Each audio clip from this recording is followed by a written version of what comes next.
We're going to start the meeting.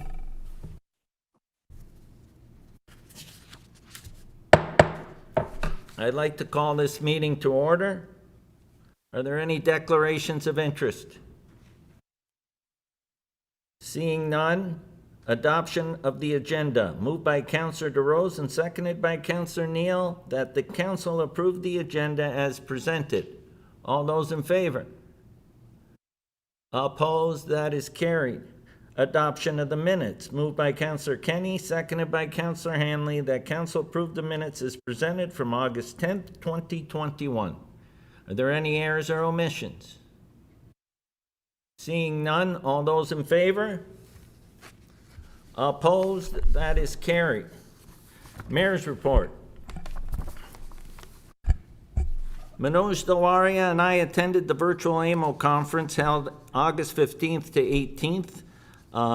From London, Ontario, was the virtual host city. We had 3 delegations. They were with the Minister of Infrastructure, the Honorable Kinga Surma, the Minister of Heritage, Sport, Tourism, and Culture Industries, Parliamentary Assistant Vincent Ka was there for our presentation, and Minister of Transportation, we met with Honorable Carolyn Mulroney. On Wednesday, August 18th, outgoing Brock University Board Chair Gary Comerford hosted a virtual meeting to introduce the City of St. Catharines Mayor Walter Senzik, Regional Chair Jim Bradley, and I to the new Board Chair Mark Arthur. Interim Brock University President Lynn Wells was also in attendance.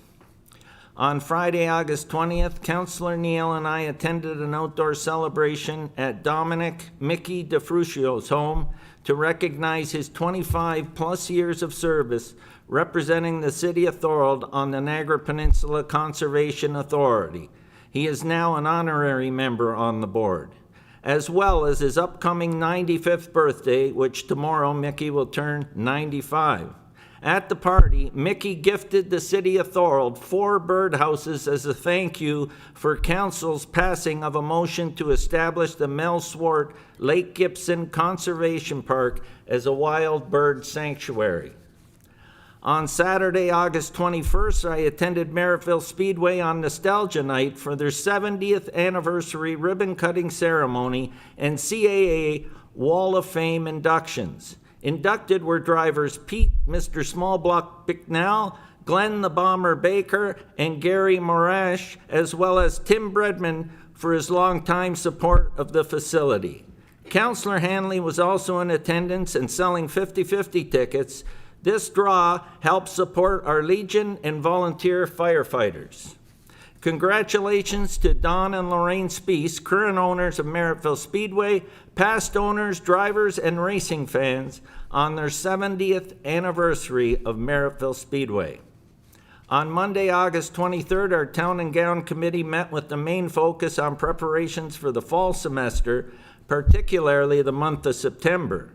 Prior to this meeting, our subcommittee with our community partners met on August 12th to discuss and respond to some complaints that were already surfacing in the Winterberry, Juneberry, Hawthorne area. Welcome wagon plans are underway for this Thursday. On Saturday, September 3rd, I threw out the first pitch in the 9U game as Thorold Minor Baseball hosted the Niagara Interlock Showcase at Sullivan Park. What a great job Thorold Minor Baseball is doing in revitalizing our sport of baseball in our community. On September 3rd, I also presented Wes Derwinski with a certificate of recognition on behalf of Council for placing second in Canada's Strongest Man competition. Your TV Niagara was on hand to film Wes in training, and he was interviewed by Mike Balsam.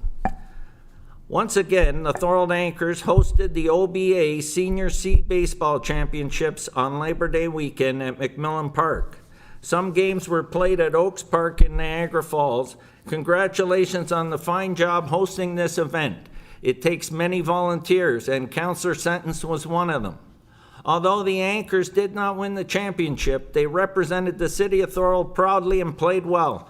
Kudos to all involved. The Thorold Elite Track Club has over 100 athletes, about 15 coaches, and 10 people on its board of directors, and they keep bringing home the medals.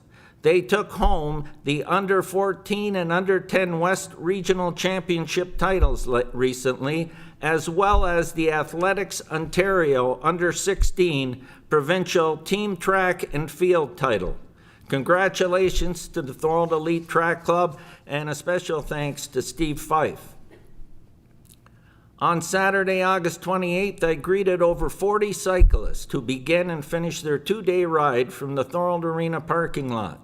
This ride was put on by Ontario by Bike with a focus on the Greater Niagara Circle route. All riders crossed the Welland Canal on the Port Robinson Ferry, Bridget. On Wednesday, September 1st, we raised the flag at City Hall and then lowered it to half-mast to recognize Childhood Cancer Awareness Month, September. Events like this flag raising are extremely important to recognize the strength and courage of these children and their families, as well as the importance of childhood cancer research. On Thursday, September 2nd, the Thorold Senior Citizens Association held their first general meeting since the beginning of the COVID-19 pandemic at the Thorold Senior Center. The turnout was exceptional, and unfortunately, some members had to be turned away due to the COVID-19 capacity limitations. Programming starts up again this week following all public health safety measures. Curtis Dray, Manager of Community Service, and I attended this important meeting. The annual Terry Fox Run in Thorold, Cindy Dixon's on the agenda and she'll be presenting on that, so I'll pass by that one. The Toolbox Project Niagara Pasta Night fundraiser will be held on Wednesday, September 15th from 4 to 8 p.m. at Club Belvedere, 57 John Street in Thorold. The cost is $15 per person. Eat-in or takeout options are available. Please RSVP by September 12th via phone 905-680-5246 or email clubbelvederethorold@gmail.com or toolboxniagara@gmail.com. Friday, September 10th is World Suicide Prevention Day. Join others in the community at the 16th Annual Distress Center Niagara Awareness Walk to honor those we have lost to suicide and to offer hope to those who are struggling with thoughts of suicide. This walk is Friday, September 10th at 6:30 from the Market Square in downtown St. Catharines. For more details, please visit the city Facebook page.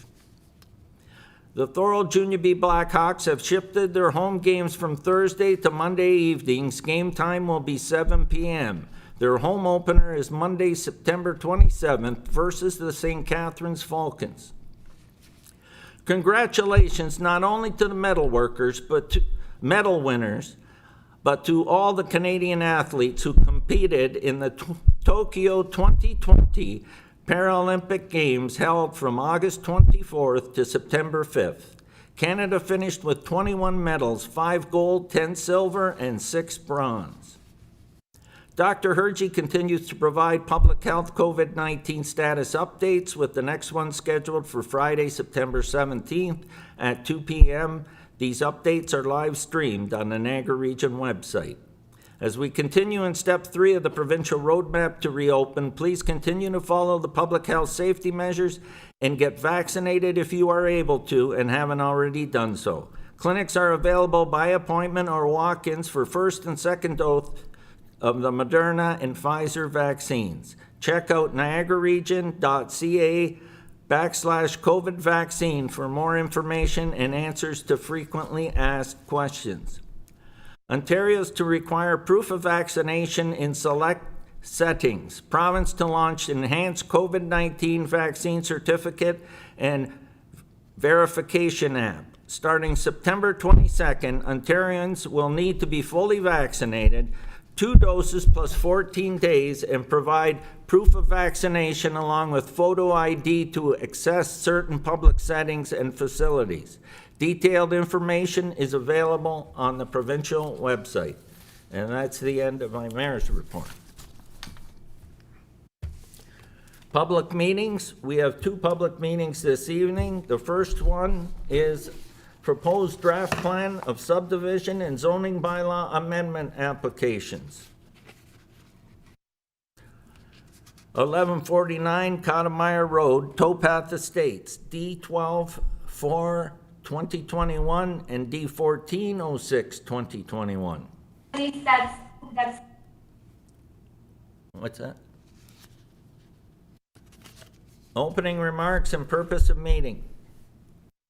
This public meeting is being held pursuant to the provisions of Section 34 and 51 of the Planning Act, RSO 1990, CP 13 as amended. The applicant has submitted a draft plan of subdivision application to facilitate the subdivision of the southern portion of the subject lands for single detached and street townhouse dwelling lots and 2 new public streets. The applicant has also submitted an application to amend zoning bylaw 60/2019 by rezoning the southern subject lands on site-specific residential zones to facilitate their development. Council will receive and consider all comments received at the public meeting. No decision on the application is being made this evening.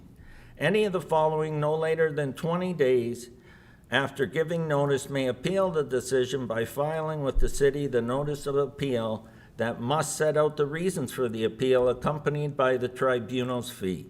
The applicant, a person or public body who before the amendment and bylaw were passed made oral submissions at the public meeting or written submissions to council, and the minister. Up first is a presentation from staff. Senior Planner Paul Klassen, and I'll turn it over to Paul. Paul, are you there? I'm here. I'm just going to share my screen. So thank you. Can you hear me? actually, Paul, sorry to jump in. This is Denise. Can we actually please have the consultant present first?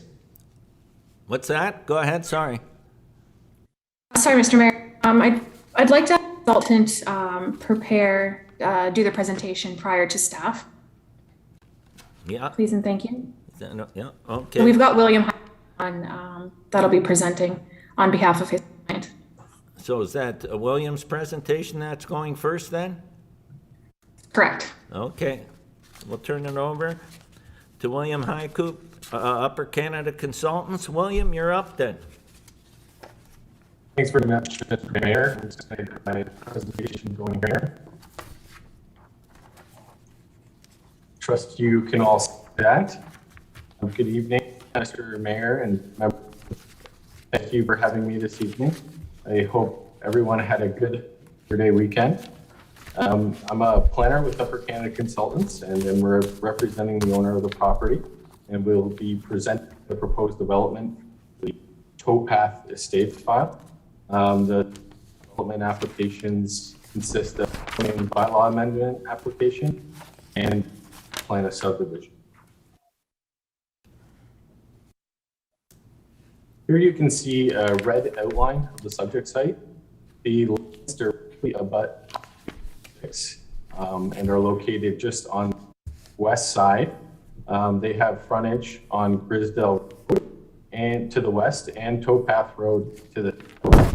The subject site is currently designated for residential development within the Port Robertson West Secondary Plan and identified as such in the neighborhood plan for N2.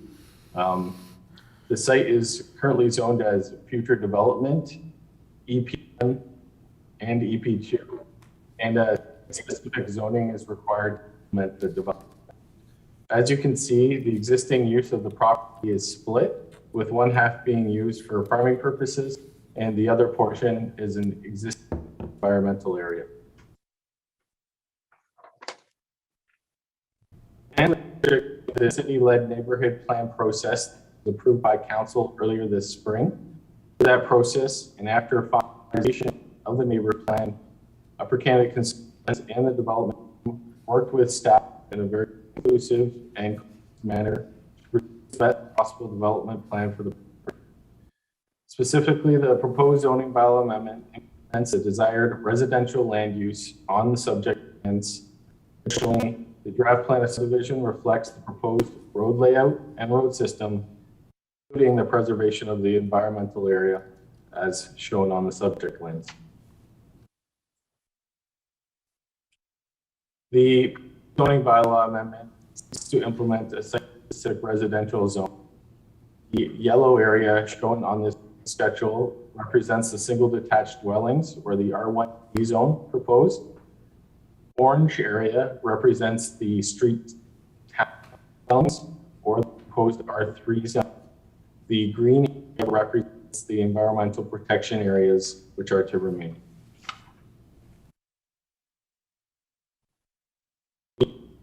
Subdivision, as you can see in this cropped image here, represents the proposed plan of subdivision and a further delineation of the lots and blocks. The single lots are numbered from 1 to 52, and there are 52 single detached lots proposed. And the street townhouse dwellings are from blocks 53 to 61 for a total of 96 dwelling units or 34 street townhouses. As noted, the proposed network reflects that of the neighborhood and provides for public right-of-ways to service the proposed dwellings. The existing environmental lands totaling 7.5 hectares or approximately 19 acres will remain and be pursued through the development proposal. The proposed dwelling example, the style of the proposed single dwellings will vary throughout. At times, a area of elevations have been provided, and I've shown them here. They primarily include high quality designs, high quality building materials, a range of dwelling types, and includes various color schemes and custom modifications that can be made to all of those. Try and keep things brief here tonight, so I'll just summarize the proposed development for you. This proposed development at Towpath Estates will complete the Neighborhood 2 planned area with Port Robinson West Secondary and is a substantial accomplishment for the existing community. The result of the proposed applications, if approved, will allow for development of an underutilized site with near boundary. We'll see the completion of single-family dwelling units, 44 townhouse dwellings. These represent a compatible built form within the existing community. They implement a desired development within the neighborhood area and propose and pedestrian connections via the new existing street networks. Thank you for your time, and I'm happy to answer any questions any of you may have. Thanks. Thank you, William. And I'll open the floor to council. If there are any questions, please raise your hand. I think Councilor Longo, you're up. Thank you, Mr. Mayor. Through you to Mr. Hvac. Mr. Hvac, there's been a lot of news recently about affordable housing. Are any of these lots for affordable housing? Through the mayor to the council, at this time there has been no proposal. Okay, thank you. Are there any other questions? Seeing none, I thank you, William. And now I'll turn this over to Senior Planner Paul Klassen for a presentation from the city. Thank you, Mr. Mayor. Good evening, members of council, Mr. Mayor, and members of the public. William had a detailed presentation, so I really just want to focus on the, I'm not going to go over location and the draft plan, but I'll focus on the applications that the city received. So 2 applications, the draft plan of subdivision is to facilitate the division of the into 52 single detached dwelling lots, and the remaining lots would be 44 townhouse dwelling lots, and new public streets to access these new lots. Their application is a zoning bylaw amendment to the city's new partially approved zoning bylaw. Currently, the southern portion of the site is designated, or is zoned, future development, which is a older zone to allow an applicant to come in and propose residential for that portion of the site. So I'll go over a couple of the details here. Everything is going to be available on our website, and I'd encourage anyone interested to reach out to me on the specifics of these zoning requests. So for the single detached lots, the applicant is requesting relief from the rear and exterior side yard setback requirements, landscaped open space, lot coverage, garage width, platform structures, and driveway width requirements are also, relief is also sought in those areas. And that's for the single detached lots. And then for the townhouse lots, area and frontage, front, rear, and exterior landscaped open space, coverage, garage width, driveway width, and platform structures, relief in those areas. So I won't go over the detailed numbers, but I will ensure that all that information is available, and I'm available for further in that regard. In terms of the process, it's been circulated, these applications have been circulated to agencies and city departments, and notice has gone out to the public. We've received a few comments so far, expecting more from some of the key agencies before bringing a recommendation forward. And that's my presentation. If you have any questions, I'd be happy to answer them. And I've also included my contact information for anyone listening, and included a link to this page where the application materials will be available. Thank you. Thank you, Paul, and I'll open the floor up for questions to Paul. I've got Councillor Kenny up first. Paul, 100 housing units here, an opportunity possible for them to put more in. Do you have anything in place where to put kind of even a small park for 100? I would imagine that half people are going to have kids. Can we make it so that we put some kind, even a swings or a slide, something out there for them, and get them in? Go ahead, Through Paul. you, Mr. Mayor. So this property was part of a neighborhood planning process, similar to the one that was undergone for other areas of the secondary plan, and that's been, I guess, the park requirements would have been determined.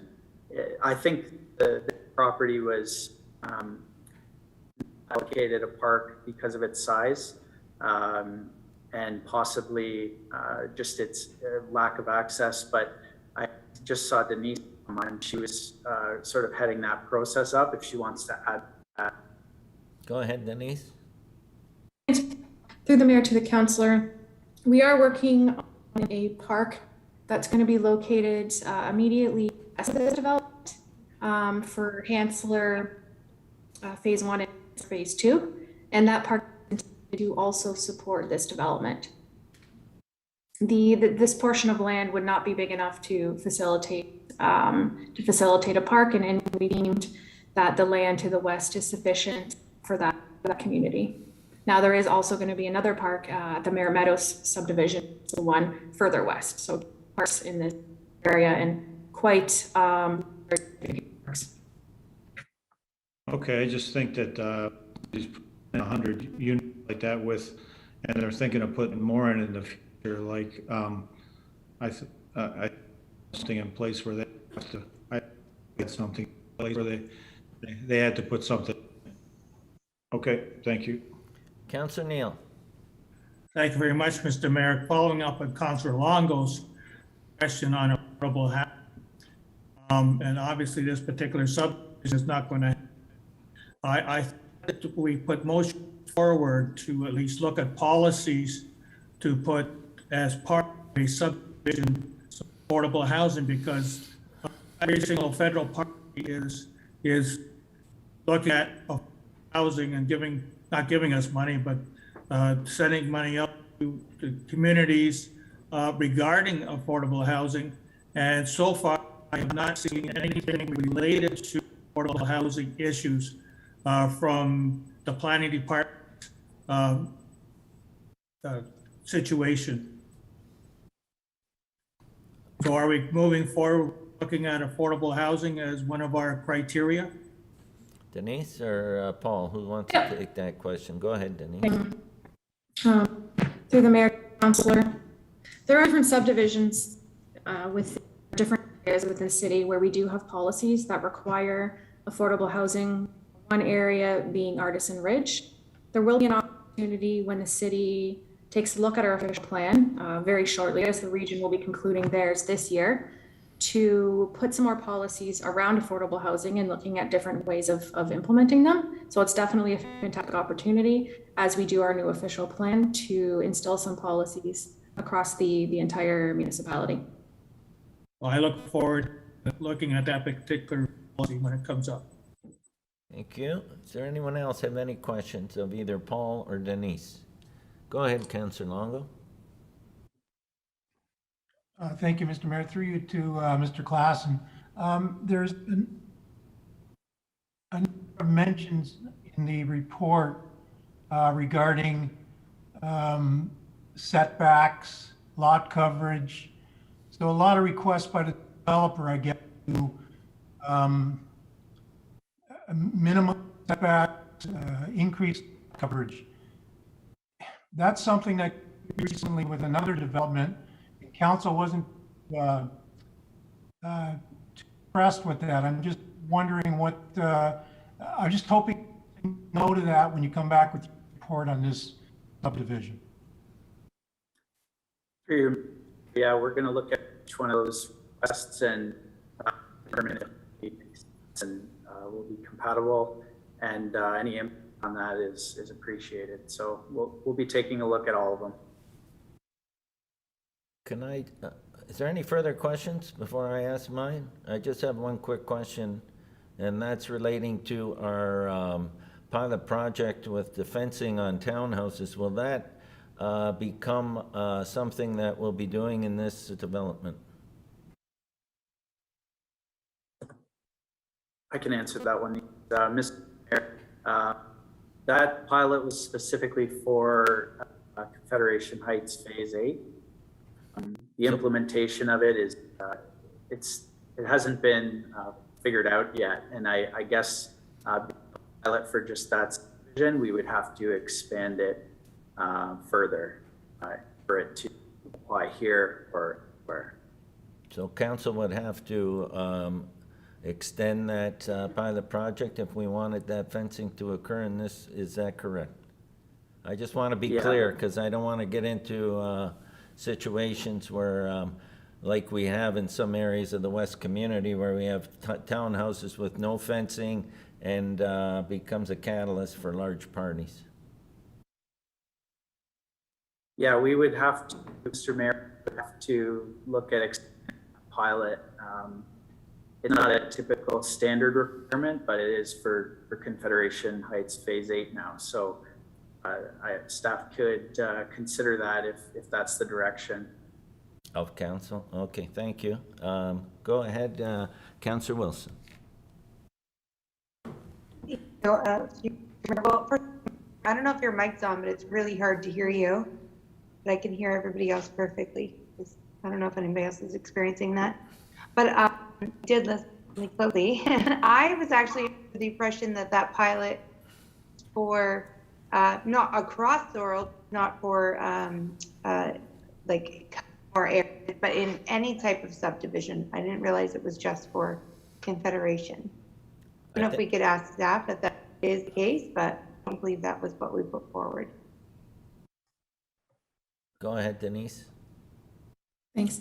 Through Mayor to the councillor. The request was to take a look at it as part of Confederation Phase 8. That being said, it doesn't mean that we can't extend it to the rest of the subdivisions. I would suggest that we do a report back on and have Confederation, and then council can determine whether it's something that they want to apply across all of the subdivisions. And if that is the will of council, we're happy to report how it's been implemented and the success of it. Okay, thank you. So, Ms. do I now just ask or put a motion to ask for that staff report? We have to, no, we have to do that under count, yeah, we'll have to do that under, statement by counselor, waive the rules. Would that be the way it would be done? Yes. Okay. We'll deal with it when we get to that point in the agenda, Counselor. To what? Mr. Mayor, I can't hear you. Sorry, just statements of counselors? We have to waive the rules under statement by counselors if we want to get it in tonight, or you can bring a notice of motion, bring it at the next meeting. Oh, thank you. Okay. Okay, any further questions? Seeing none, want to thank you both for your presentations. And now we'll move on to public participation, public input. Now at this time, is there anyone online who wishes to speak on the applications received? Please indicate to the clerk your desire to speak. Please provide your name and address for the public record. Do we have anybody lined up to speak? We have no one. I'll read it one more time then. Now at this time, is there anyone online who wishes to speak on the applications received? Please indicate to the clerk your desire to speak. Please provide your name and address for the public record, and we have no one, correct? Okay, closing remarks and closing of the meeting. This fulfills the requirements of the Planning Act, RSO 1990 CP 13, pursuant to sections 34 and 51. Council will consider staff's recommendation report at a future meeting date. Please provide your contact information and indicate to the clerk at clerk@thorold.ca if you wish to receive notice of council's decision. Alternatively, a letter requesting to receive notice of council's decision may be sent to the clerk. As such, the public meeting portion of this application is now closed. Now I'll move on to the second public meeting. The second public meeting is a draft plan of vacant land condominium. Block 155, Peach Street, Rolling Meadows, Phase 12. Opening remarks and purpose of the meeting. This public meeting is being held pursuant to the provisions of Section 51 of the Planning Act, RSO 1990 13 as amended. The applicant seeks approval for a draft plan of vacant land condominium for 23 vacant land condominium units. The units are proposed to be 5 blocks of 2-story townhouses. Council will receive and consider all comments received at the public meeting. No decision on this application is being made this evening. Plan of condominium. Any of the following no later than 20 days after giving notice may appeal the decision, the lapsing provision, or any of the conditions to the tribunal by filing with the city the notice of appeal that must set out the reasons for the appeal, accompanied by the tribunal's fee. The applicant, a public body who before council made its decision, made oral submissions at a public meeting or written submissions to council. A person listed in subsection 5148.3 of the Planning Act, who before council made its decision, made oral or written submissions to council. The minister, the municipality in which the land is located. If a person or public body did not make an oral submission at a public meeting or provide written submissions to council before the decision was given, the tribunal will determine if there are any reasonable grounds to add the person or public body as a party. For further information on appeals and/or preserving your appeal rights, please speak with the city planner. Up first, presentation from applicant's planning consultant. Michael Uduong, Armstrong Planning. And Michael, I hope I pronounced your name right. If I didn't, please correct me.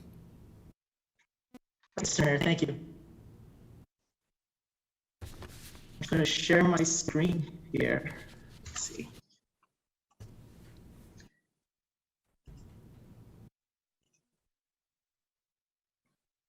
Can everyone see my screen? Yeah.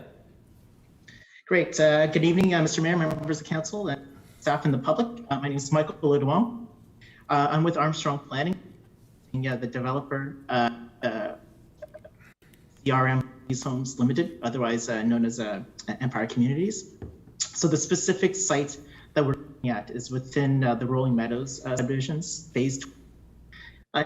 And it's a specific townhouse block, being block 155. Just get everyone's bearings. Lenny's Lane is to the south here, and 12 is this area where my cursor. The subject townhouse site is this specific block here. So 12 itself was registered approximately a year ago, and then home construction has been ongoing. The first occupancies are actually anticipated this month.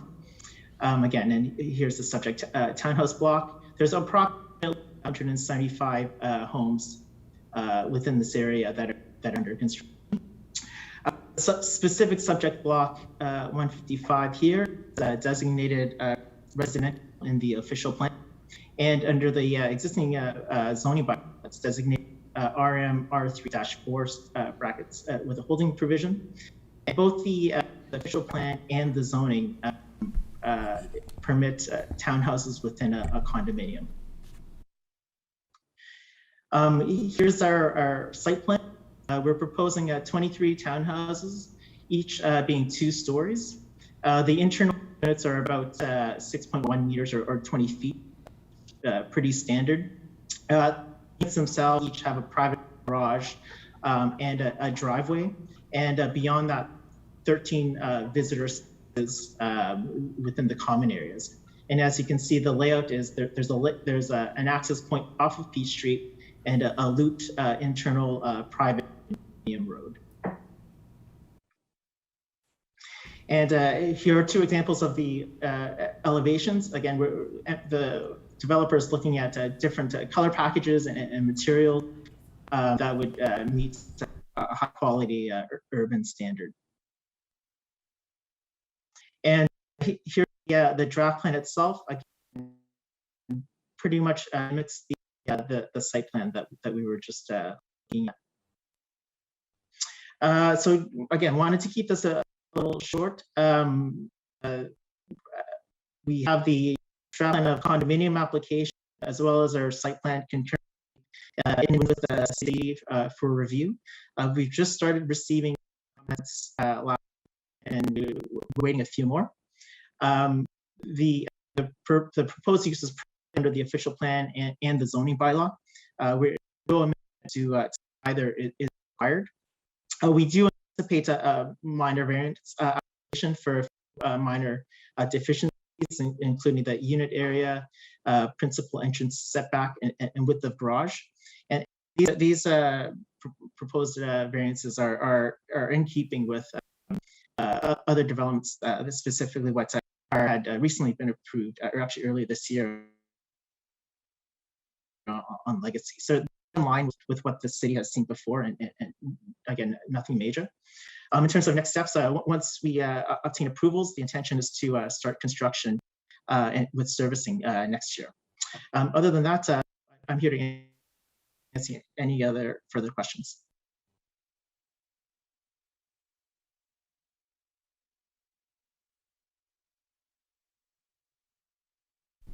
We can go back to gallery view. Are there any questions for Michael? Councillor Settons, go ahead. Mr. Mayor, through you to Michael. Hear me okay? Yes. Yeah. Hi, Michael. Thanks for that and giving an application. When I hear the word condominium, that means so you have your own private road, you're doing your own garbage removal, you can set your regulations you want in there. Or is this just putting? Yeah. So it is a typical condominium where each of the residents would pay a fee, so that maintenance and all of that would be done by the condominium operation within the block. However, at this station it does qualify for regional waste pickup, so the intent is through region that would be publicly picked up. But again, otherwise, maintenance, snow removal, grass cutting, that would be part of the condominium corporation's responsibility. Okay, thank you very much. Any further questions for Michael? Seeing none, thank you, Michael. I'm going to go on now to a presentation from city staff. Bryn O'Neill, Senior Planner, and you're up. Thank you, Mr. Mayor. I will just share my screen as well.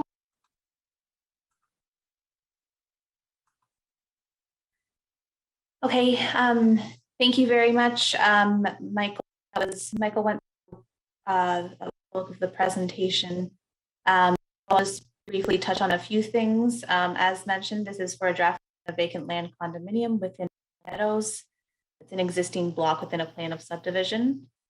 Just a location map to orient you of where it is.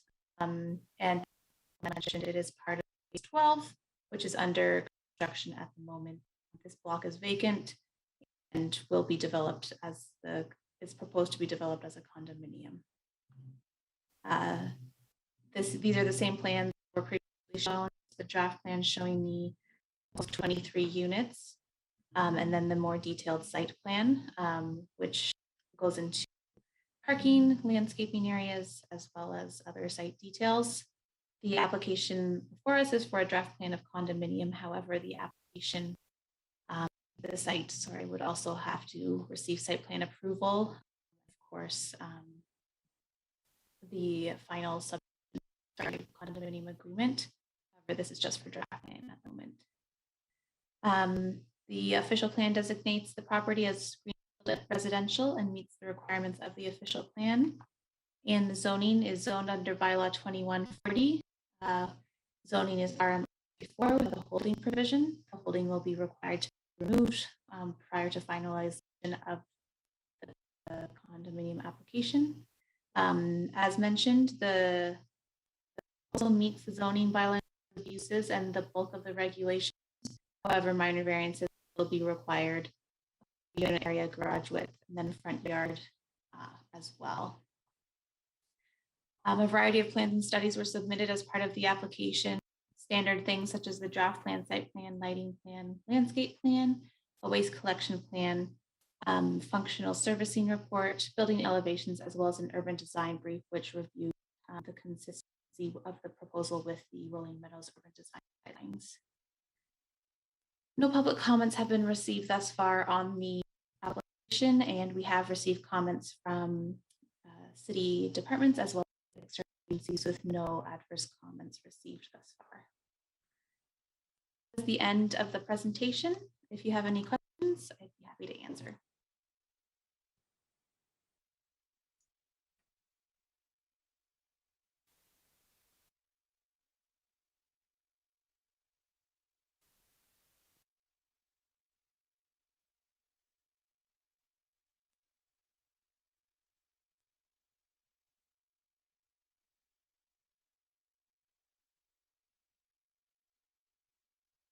Sorry, go ahead, Councillor Neal. My microphone wasn't on. Go ahead, sorry. Thank you, Mr. Mayor. Just a quick question. Are condominium subdivisions becoming prevalent as a first question? Through the mayor to the councillor, prevalent, I would say condominiums are a standard form of development across the province. We typically in Thorold receive many more subdivisions than condominiums. They are pretty typical, especially on blocks within plans of subdivisions. A lot of the time it's through when road widths and things like that don't meet the requirements of subdivisions. So yes, I'd say it's a pretty typical. Yeah, because this is only the second one that we've looked at since the developments have been coming fast and furious. How does the city handle these subdivisions? Can you go into the subdivision to look after things, or do you have practice for this? Sorry, could you just repeat your question? I think you froze briefly. Oh, okay. Just what's standard practice from this perspective on going into the subdivisions, because it's the second I know of that we've had over the last few months, in order to look after that subdivision, or at least what's the process? Through the mayor to the council, that they are private developments, so it's typically the most maintenance is done publicly, but I don't know if he wants to add that. I got Sean that wants, go ahead, Sean. Sean, okay. Mr. Mayor, yeah, as been said, it is private development, so we don't do any work on their property. We don't plow snow, we don't fix water mains, we don't do anything. So when we get a complaint, as far as a counselor is concerned, we just go over to you, and then you approach whoever the condominium corporation is to look at what the issues are in that particular subdivision? That's correct.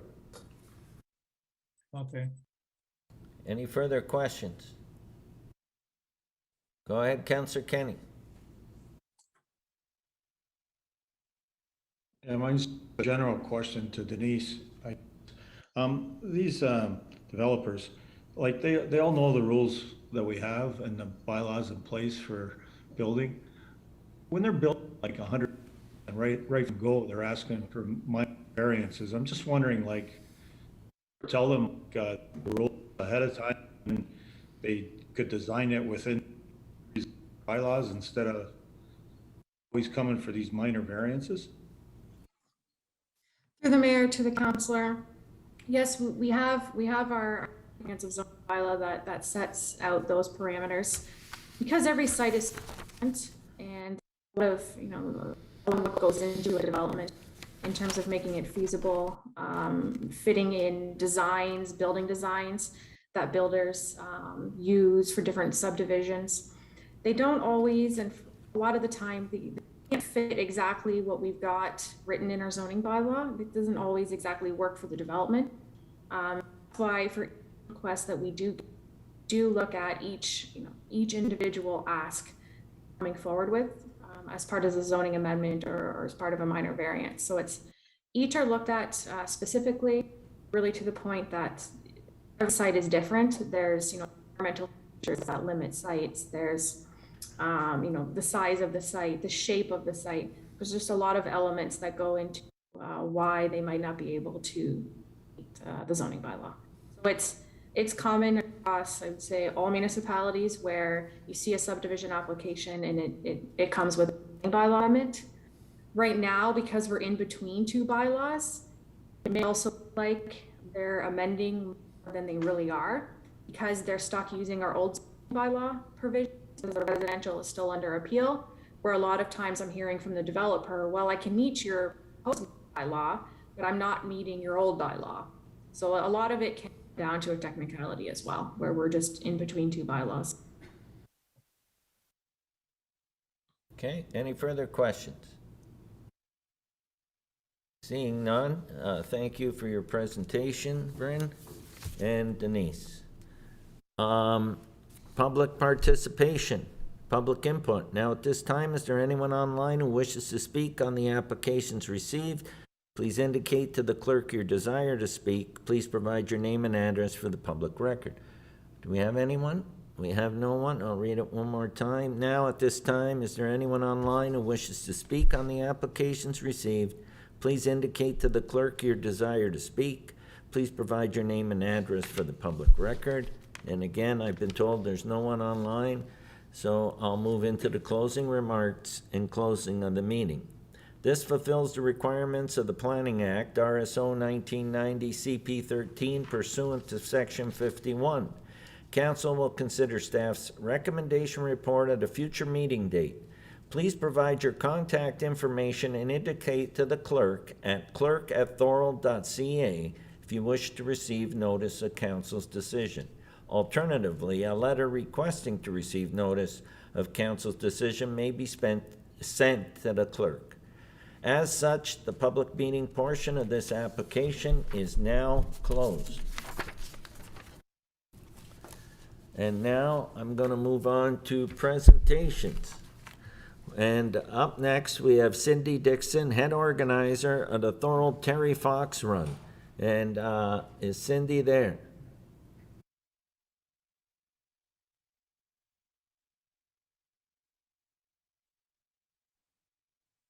There you go. Hi, Cindy. I'll turn the floor over to you. Okay, thank you very much. Hello, everyone. Good evening, Mayor Ugolini, members of the council. Thank you so much for having me tonight. You probably already know that I'm here to inform everyone of our details for World Annual Terry Fox Run. Let me start off with a personal message. My daughter Candace, who is the inspiration for Team Candace over the last several years. She said, "Did you know the biggest increases in cancer survival since the early 90s have been for cancers, such as leukemia?" Yeah, progress has largely been the result of research, precision medicine, which has been especially successful at treating blood cancers. Please consider donating to Candace this year to continue this upward trend. Now, here's my personal message. Leukemia, horrific, non-curable blood cancer, just 10 years ago. Another year has gone by, and Candace another fantastic milestone in her recovery from leukemia. We celebrated Candace's 7th birthday since her life-saving stem cell transplant at Dravansky Hospital. We say a great big thank you to Terry Fox, who with his strength, courage, and determination created this worldwide movement to raise funds for cancer research. Once again, we ask for your support in the Thorold run for the Terry Fox Foundation. Without support, over the last 41 years, we and many others would not have been so successful in our fight. This is the reason why I am so passionate about the Terry Fox Foundation for Cancer Research. And I want everyone in the future to be successful as we have. Last year, we were completely disappointed that we couldn't have the run in person. This year, we can. However, with the guidance of the foundation, we are able to have an event. We will have COVID safety protocols in place, name and numbers for contact tracing, masking, and social distancing. So, details to get out there are Sunday, September 19th, 2021 is our date. The location has changed, and this is really important. It will now be starting from the Thorold Community Credit Union. And I thank Regional Councillor Tian and my manager for offering up the parking lot for this year as allowing any outside groups. Registration begins at 9 as usual. The run will commence as usual at 10. We will keep the same route. Once we leave the parking lot, head up to Carlton Street, we will just turn right.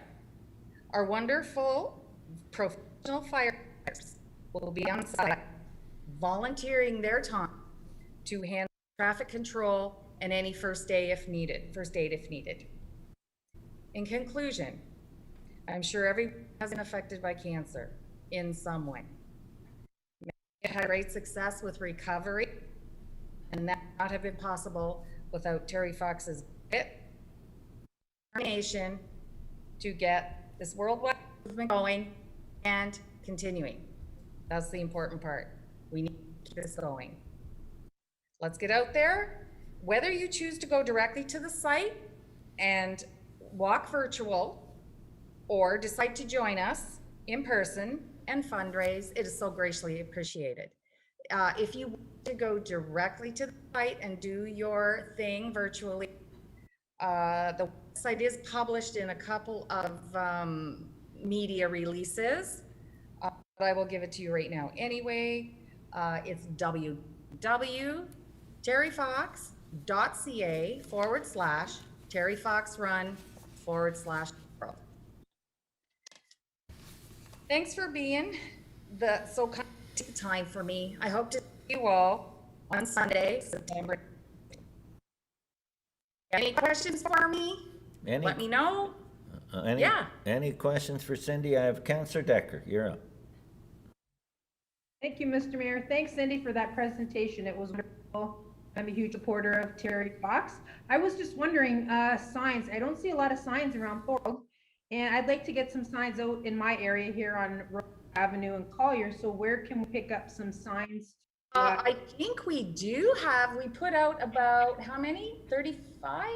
Yeah. We've used 35 signs already, so, maybe I'm thinking I'll take some of the ones that are on little more sides, put them more on main fairways, if you're not seeing that. There was two at Tim Hortons, right when you come out of the drive-through when you hit the road, and I know they were on the ground. I don't know if they got blown over, what happened there, but I'm gonna bridge in the morning and I'll just. Yeah, it's just Collier's busy, and normally we use one road.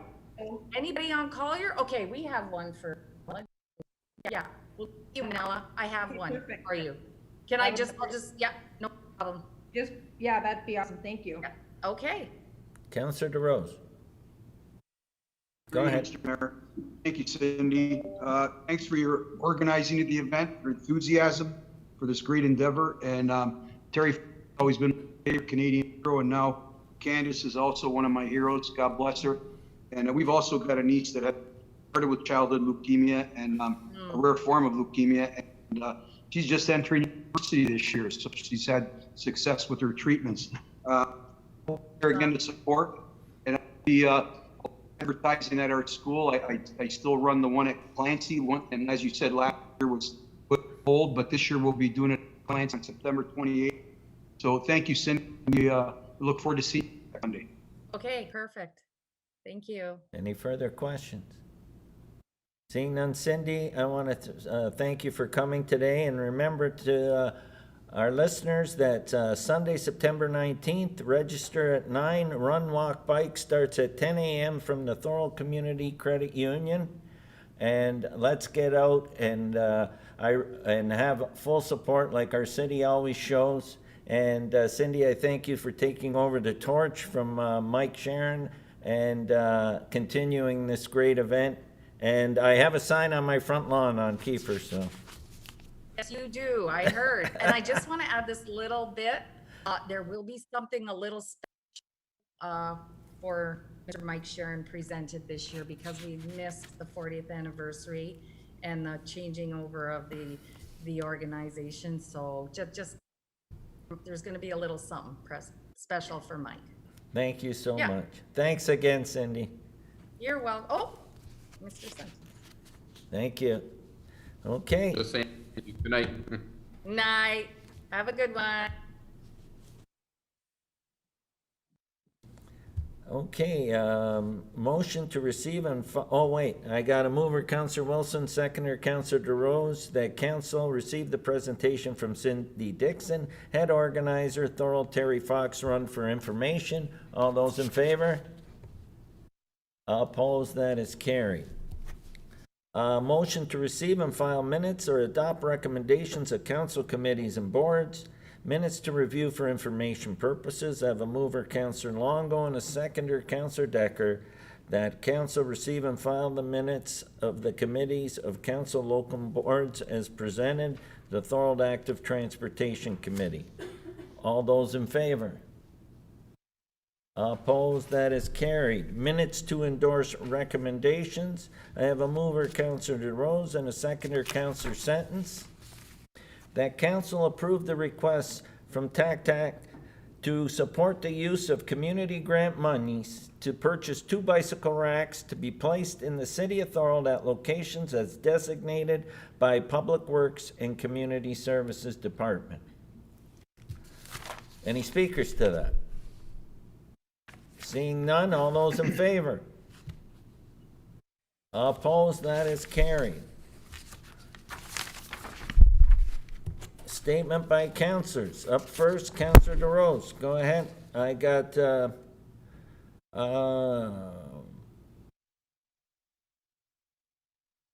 I'll start with 13A. Go ahead, Counselor, request for a residential housing policy. For you, Mr. Mayor, background, since I've been on council. Sorry? Go ahead. Through you, Mr. Mayor. Since I've been on council, I've received numerous complaints of semis being built on roads like Queen Street, West Street, and then they turn around and make it into 10, 12, 13, 14 bedrooms. And I feel like before our council term is up next year, we should implement something in place.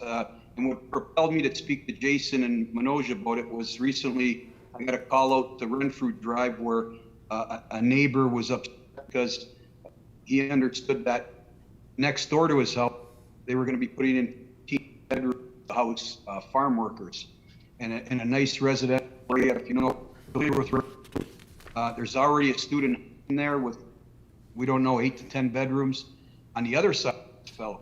But anyway, so it's not only an inconvenience to the neighbor's quality of life, their parking, but I think it's a major fire issue, a fire hazard, a safety issue. And so that's why I want to propose that I'm looking for council support. The council direct staff to develop a residential housing policy which would consider limiting the number of bedrooms within a residential home in the city of Thorold. I did some research, and other communities do have such bylaws. For example, in certain parts of Toronto residential area, the limit is 6 bedrooms. I would give staff time. There's no rush for this. I would love to get it before our term's up next year. And so I look forward to get council support on this so we can set policy. It doesn't have to be 6, 7, I don't know, but we do have to come up with something to curtail this issue in Thorold. Do you want to say instead of staff, planning and development services? Sure, Mr. Mayor. Yes, you can edit it as you like, yes. Because that takes care of planning building, okay? Thank you. So we have a motion. I got a mover, Councillor DeRose, seconded by Councillor Longo, that council direct planning and development services staff to develop a residential housing policy which would consider limiting the number of bedrooms within a residential home in the city of Thorold. So that is the motion on the floor. Speakers to that motion. Go ahead, Councillor Neal. Thank you very much, Mr. Mayor. I agree with what Councillor DeRose is proposing, but I'm not sure we put affordable housing as part of that particular motion. But I think that it's a residential home policy, so I imagine affordable housing should be part of it. Since we're going to look at that specific situation, I think we have to look at it in a broader perspective. So if Councillor DeRose doesn't mind adding in affordable housing regarding it, I would that to happen. Now, how would you like that to read, Councillor? Yeah, Councillor Neal, I'm a little confused with that. I don't hurt nonprofit housing. You think it'll be a benefit to nonprofit housing for that? It's not just nonprofit, it's affordable housing, which is a broader issue. Right. I mentioned earlier in that vision situation, from my perspective, there should have been at least a few houses in there as far as concerned. And I think I with you on what you're trying to do. I think we should broaden it some more and look at affordable housing. Okay, I'll accept that amendment. Thank you. Have you got that? I don't know how you'd write that in there. How would you do that? I'll turn it over to Joanne. Through the mayor to members of council, Councillor Neal, would it be your intention to also include that the staff look at an affordable housing policy to be considered? Yes. That would be a separate sentence then added in there. Okay, Councillor Hanley, go ahead. Councillor Hanley, you're up. Oh, first of all, you've accepted that as a friendly amendment, correct, Councillor DeRose?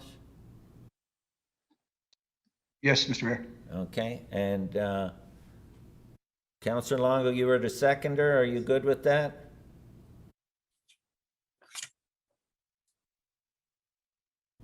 Mr.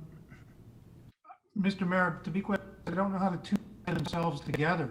I'm certainly, support looking at affordable housing. I don't know how it, maybe if Councilor Neal can explain what tie together with limitation on the number of bedrooms. Councilor? Looking at a policy and not a specific item as far as I'm concerned regarding what Councilor Thorold is putting forward. And when you look at policies, you look at the broader perspective on a policy as opposed to a bylaw. And so that's the reason why I thought that this might be a perfect opportunity to look at the broader perspective, including the number of bedrooms, but expand to include affordable housing. Okay, I will second it if we're gonna look at it, if it has an effect on affordable housing, sure. Yeah, it's gonna be a separate line in there, Councillor Longo, okay? I'll support that. Okay, then, and we've got that. I had Councillor Hanley had his hand up. Go ahead, Councillor Hanley. Thank you. Yeah, just was supported, but if we do pass a residential housing policy, we would then have to pass a bylaw anyways. So to enact the policy, a bylaw has to be brought forward. Yes, this would just be to present back to council. Exactly, Councillor Hanley. Okay, thank you. Yeah, Councillor Kenny, did you have your hand up? No, Councillor Thorold, oh wait, I got Councillor Sentence, go ahead. Thank you, Mr. Mayor, through you. Great initiative. I just was always, I didn't know if we were allowed legally, but if we can, I'll support it. Well, that's why 100%. planning and development services will come back with it, okay? Very nice. Okay, thanks. Councillor DeRose. Yeah, Mr. Mayor, I was just thinking, can we make Councilor Neal's a separate motion? Just because like Councilor Long said, I'm a little confused as to the connection. I know the connection, but can we ask Ann maybe if she thinks a separate motion? Go ahead, Joanne. Through the mayor to member of council, they would be considered two separate motions, just under one umbrella motion, so it would be separate. So all you're really doing is asking for staff to report back on developing two separate policies. Okay, Thank it's you. a separate line and it's That just clarifies it. Thank you. Okay, anyone else on that? Okay, seeing none. I'll get, so it says, I'll get Joanne to read it, and that way everybody will be clear before we vote. Okay. That council direct the planning and development services staff to develop a residential housing policy, which would consider limiting the number of bedrooms within a residential home within the city of Thorold. And that council direct the planning and development services staff to develop an affordable housing policy for consideration. Okay? That was moved by Councillor DeRose, seconded by Councillor Longo. All those in favor? Opposed? That is carried. Okay, Councillor DeRose, you're up with request for support regarding increased fines for fentanyl. If you can change that to penalty fines. Penalties? Yeah, penalties, yes. And the reason I'm in this forward, I recently had a friend lose his son, 29 years old, with fentanyl. And I know at least 5 people Thorold in the last few years that have passed from it. So, this is a deadly serious thing, and I don't think our laws are strong enough to deter people that are dealing with this, because every week in the paper, the new bust in the area, and some in Thorold. So I would request that that council request the province and federal government consider imposing stiff penalties for infractions relating to the importation, production, or distribution of fentanyl, and that this motion support provincial and federal governments, AMO, and that staff forward the motion to Niagara area municipalities for their consideration and support. Thank you. And that's a move by Councillor DeRose, seconded by Councillor Sentence. Is there any speakers to that? Seeing none, all those in favor? Opposed? That is carried. I got request to review safety measures at Beaver Dams Road and Queen Street and Pine Street between Richmond and Highway 58. Mover, Councillor DeRose, seconded, Councillor Hanley. Go ahead, Councillor DeRose. The council direct to review related concerns at Beaver Dams and Queen Street, including but not limiting to speeding concerns and blind spotted. And that's report back on the creation of a 3 stop at Beaver Dams Road in Queen. I got a call from several residents on Queen, and I've driven through there, and it is hard when you pull up to Queen Street at Beaver Dams. You're traveling south. If you go west or right, you can't see because there's a hump in the road, and we're having a lot of speeding issues in that area. But residents are very concerned, and also from just witnessing a council direct staff to reduce speeding concerns on Pine Street between Richmond Street and High. It's turned into a racetrack there, especially on a Friday night. And so that's my request, that my fellow councilors support me on this. Okay, Councillor, just to speak a sec on the Beaver Dams Road is a regional road, so you're aware. Yes, so we were lucky, well, not lucky, we were successful in getting the speed reduced, just so you're aware. The speed has been reduced on Beaver Dams Road from DQ Road all the way to Industrial Drive to 50. So that is a recent change that's been done in that area. So you're just to make. Mr. Mayor, part of the problem, and I spoke to Paul Webb, he's on the Road Safety Committee with me, and part of the problem is police presence. So he explained to me what's happening, that a lot of bots are getting taken off his shifts to go help with other policing. So him and I are going to discuss it more, but the speed limit dropped, you're correct, but speeding is continuing there and it's not being monitored. That's a concern. Okay, so you want staff to report back on that? Please. Is there anyone else? Thank you, Mr. It's right near public work, so I'm sure staff is aware of it. Yeah, and I have mover, Councillor DeRose, seconded, Councillor Hanley. Is there anyone that wants to speak on that? Go ahead, Councillor Kenny. Yeah, I can support the getting a report on it, but I'm not in favor of more stop signs. Stop signs don't really slow down. What we need is the there to give out a ticket. That's going to slow the traffic down. But anyway, I'll support the for the report. But we've got too many stop signs sometimes. Well, then there'll be a report coming back, Councillor Kenny, which you can speak to at that time. Okay? Anyone else? Seeing none, all those in favor? Opposed, that is carried. Okay. Councillor DeRose, you wanted to just make a note about the appreciation to staff on the pool? Correct, Mr. Mayor.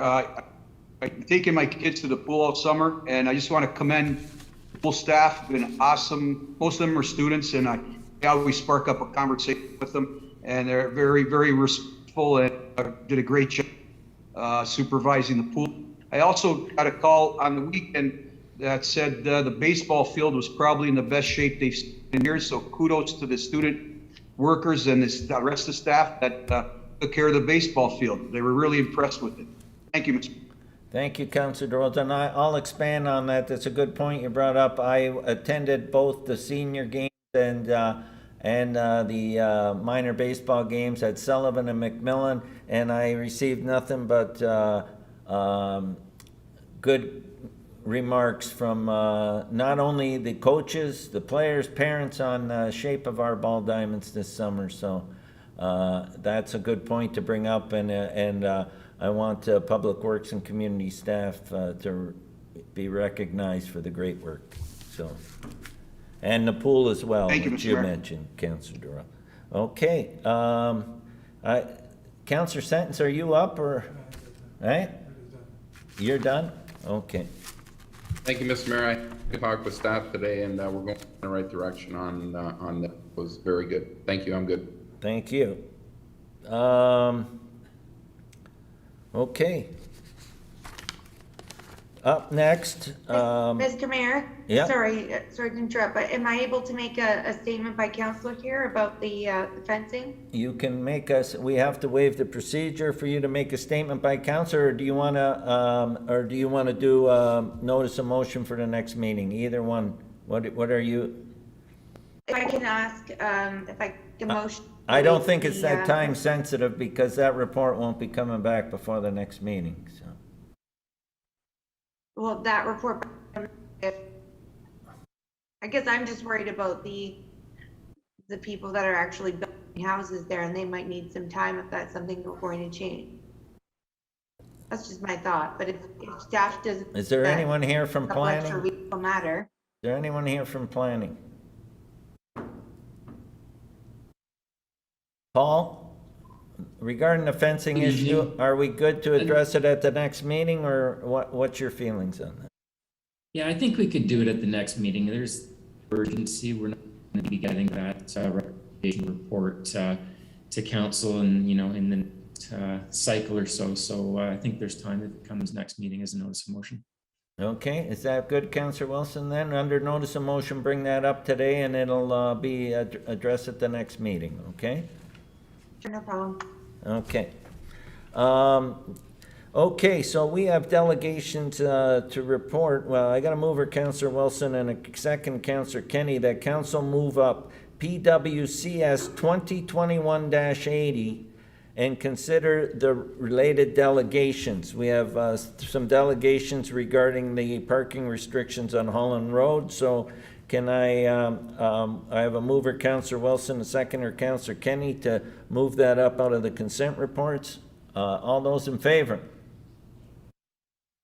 Opposed? That is carried. Okay. So are we going to take the delegations first or speak on the... Okay, so up first, I have Skylar Bowl, resident, and Skylar, are you there?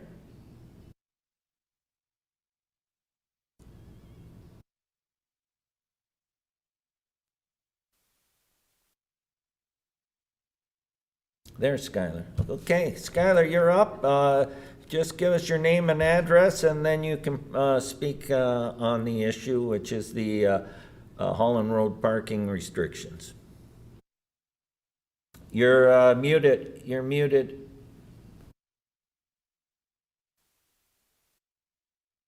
There you go. Can you hear me now? Yeah.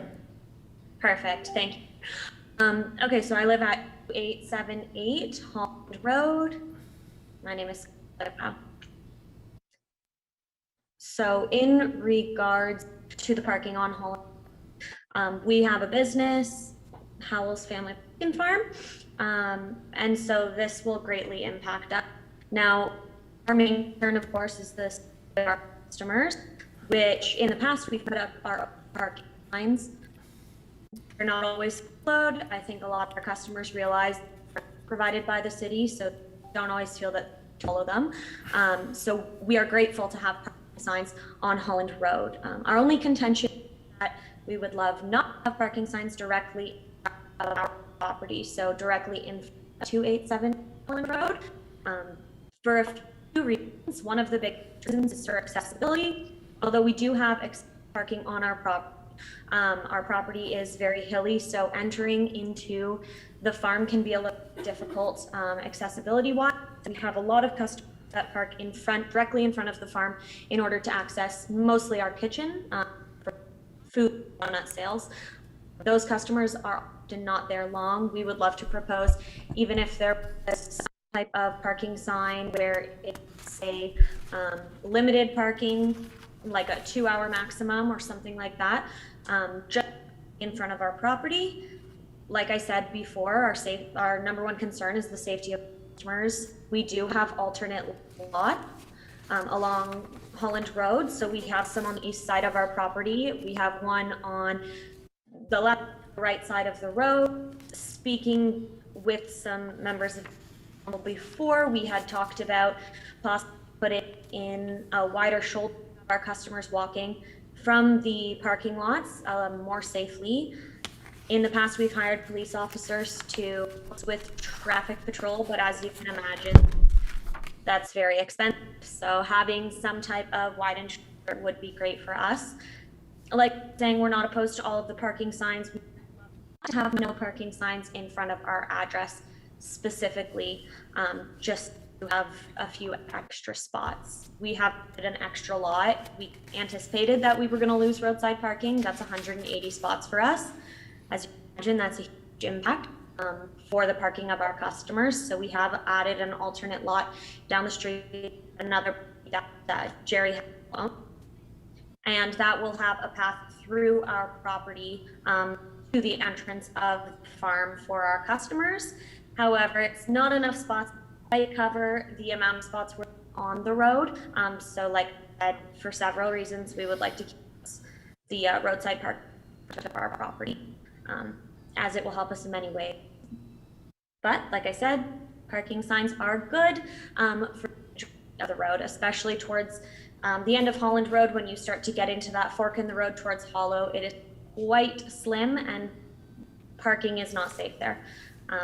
As having parking on both sides of the road, it can be unsafe, but just some limited roadside parking would be.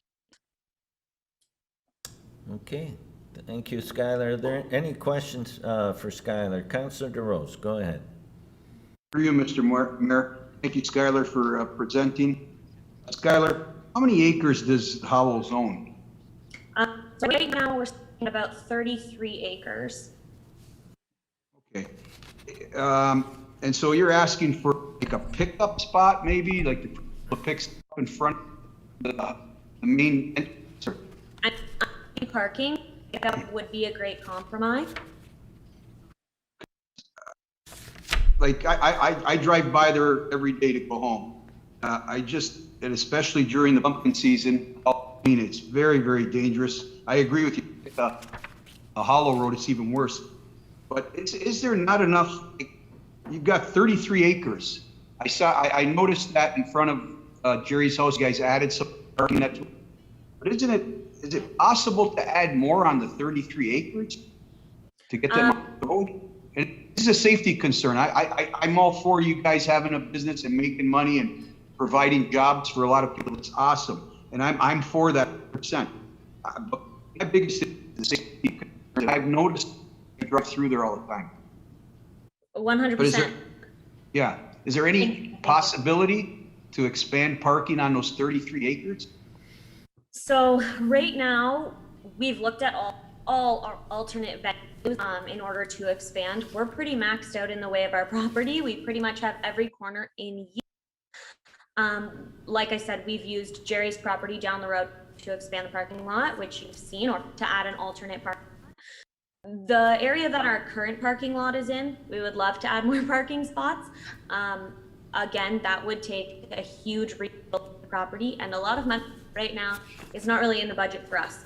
As the company grows, with the last now we're second year with COVID affecting the business. We have time slotted our customers, which we have noticed an improvement in traffic. However, on bad weather days, we can't use our alternate lots. So those are the days where roadside parking becomes an issue, as I'm sure you've noticed. If it's heavy rain or closer to the winter season, weather plays a big role in people parking on the road, which can be dangerous, I agree. And to your question, our current lot, I don't see it as a huge reality at the moment, especially because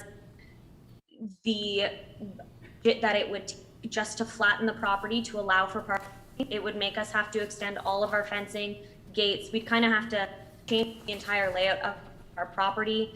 Parking rate go into our front area, while our check-in booths are. You're coming up near to the home there. And then the back area, we have our propane fire pit area that's for rentals and events as well, that we would then have to dig into. Currently, we don't really see that as an option, especially budget-wise, but looking forward, it would be something we would consider. Thank you. Yeah. Okay, thank you. Councillor Hanley, go ahead. Mr. Mayor, How do your local or your next door neighbors feel about this proposal? Have you them in regards to how they feel about the restrictions? Are they for it, or they are siding with you and want to allow for parking? Or are they against it? Yeah, thank you for your question. It's a pretty mixed response. So two of our neighbors, we actually, part of their lots, we rent them from them in order to provide parking for our customers. And as majority of the customers, majority of our neighbors that we have spoken to, I'd say are with us. Some are okay with the no parking, depending on where their property are. Some people absolutely do not want the signs. And then we do have neighbors beside us, the ones that we share property. They do want the signs. For sure they want the signs. I would say majority of the customers that are directly across, besides the neighbors are right to our left, they're not favorable, or they're favorable of the signs, not favorable of the traffic this has brought in, but they are favorable of the signs. Other neighbors are favorable of some of the signs and not having them directly in front of their property, similar to us. So would you say the people immediately affected are more or less the signs? The people that are immediately affected, your immediate area neighbors want the signs. It's people that live outside that area, the ones that say it don't matter to them. I would say 50-50. Do you agree with that? Yes, I would say 50-50 are direct neighbors across from us. They don't want the sign. Our direct neighbors decide the sign. Okay. Thank you. Any further questions? Go ahead, Councillor Decker. Through you, Mr. Mayor, and maybe the appropriate staff, what would normally be our protocol for something like this? Somebody wants a no parking sign in front of their business. Do we have to do like a report? Would we just, like, what is the normal procedure for something like this? I'll get Jeff, but we should, your question should be just directed to the presenter, and then when the report comes, you can ask that question, okay, Councillor Decker? Oh, I apologize. No, there's no problem. This is just questions to the presenter. Okay, I'll save my question. Yeah, save yours when the report comes forward, Councillor Decker. Councillor Sentence, just the questions to the presenter. Yeah, thank you, Mr. Father. Thank you for coming on. I love your business. I've been there a couple times. For me, it's just the safety. Coming out of your driveway and into your driveway, and especially at night, it's precarious at best. So I love the business. I hope you understand that everything goes well. I just think something has to be before something bad happens. That's just my opinion. Anyway, questions? Do you have a question? Do you have a No, question? that's it. So no questions. Sorry. Thank you. We need to keep this to questions, please. Diane Murphy's up next. She's a resident. She wants the next presenter. Diane, please give us your full name and address, please.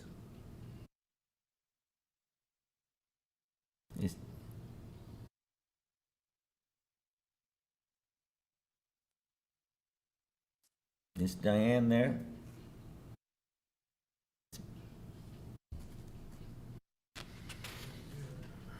Right? I'll move on to Ann and then we can come back if she can. Okay. Okay, so I'll ask Ann Caswell to present next. Please give us your name and address, and then we'll go back to Diane after her. What?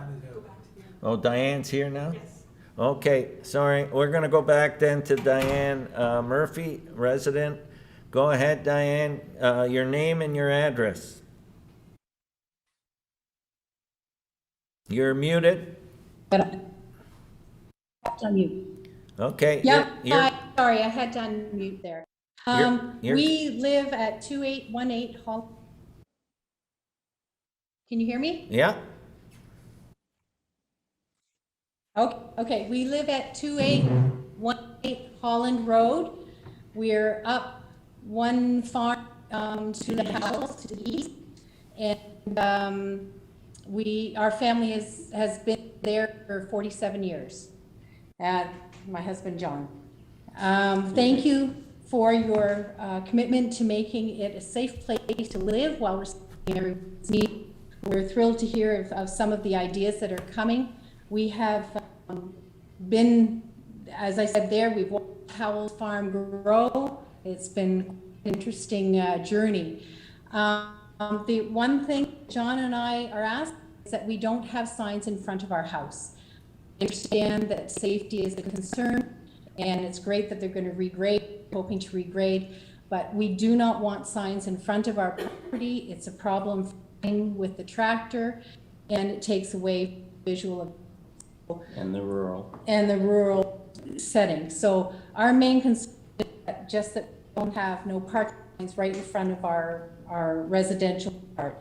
In front of the part where because we have all that parking, 2 acres of parking for Howells, it's fine to put parking signs there. We're okay with that, but we really do not want no parking sign in front of our house. The idea of the regrading and the widening of the roads, Lord knows we need bikes on that road because we have so many bikes that go through there. And everything, did you want to say something? That's my thought. When we talk about how is busy, we're only talking about 10 days a year. Approximately. That this is an issue, which seems to be around the time that the Halloween and pumpkin farm is active. That's the only time we've had on-road parking. Otherwise, it is covered by the 2 fields, our field and the field across. Otherwise, we haven't seen people walking. For adventures, we haven't seen that. And we've heard that there's issues with people getting in and out of driveways, but living here on the street, we know that's not an issue for us. Okay. Thank you for our concerns. Thank you for Thank allowing. you, Diane and John. Are there any questions for them? Seeing none, I want to thank you for coming to council and making your concerns known. Up next, we have Ann. Thank you. Up next, we have Ann Caswell, resident. Please state your name and your address, please. Is Ann there?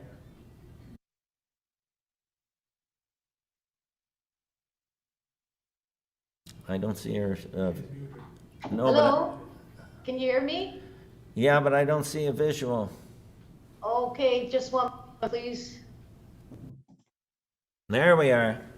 Great. Good evening, Mr. Mayor and councilors. Thank you for having me. My name is Ann Caswell. I live at 2852 Holland Road. The location of my property is to the east of the Howell Pumpkin Farm, immediately to the east, and to the west of 2818 Holland Road with Mr. and Mrs. Murphy, where the field parking is. With regards to the safety for us here, we completely encased our location. So to the east is an east field parking lot on 2818. Then there is our home, and then the pumpkin farm is to the west of our property. The immediate entrance for the field that is to the east of our property is 1 car length difference between our driveway and the driveway entrance field parking. So you can imagine during the pumpkin season specifically, but we also had it last year, not only parking last year from sunflower season, the beer and wine, to at Howell's. So for us during pumpkin season specifically, there are thousands of people that park in the field next to us, as well as the field across the road from us. So we are completely encased 3 ways, from the parking, the farm, and the field parking for immediate east. So we have had for many years great difficulty in and out of our driveway because folks coming into the parking lot, entering and exiting. You also those individuals that park in the east that now have exited their vehicle or are walking back to their vehicles. So you've got foot traffic leaving that parking lot, you've got foot traffic going back to it, as well as traffic from the field across the road on the boulders.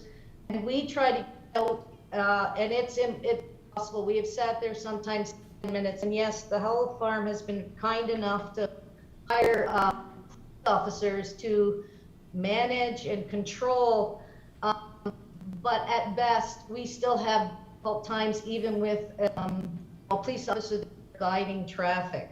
So we would definitely like the no parking on both sides of Holland Road. My initial ask was to have that extended all the way down to Cataract Road. And the reason being is it is still a 2-lane road. It has got congested in the past, Cataract Road, at times, not every day, but at times on really busy weekends close to October 31st.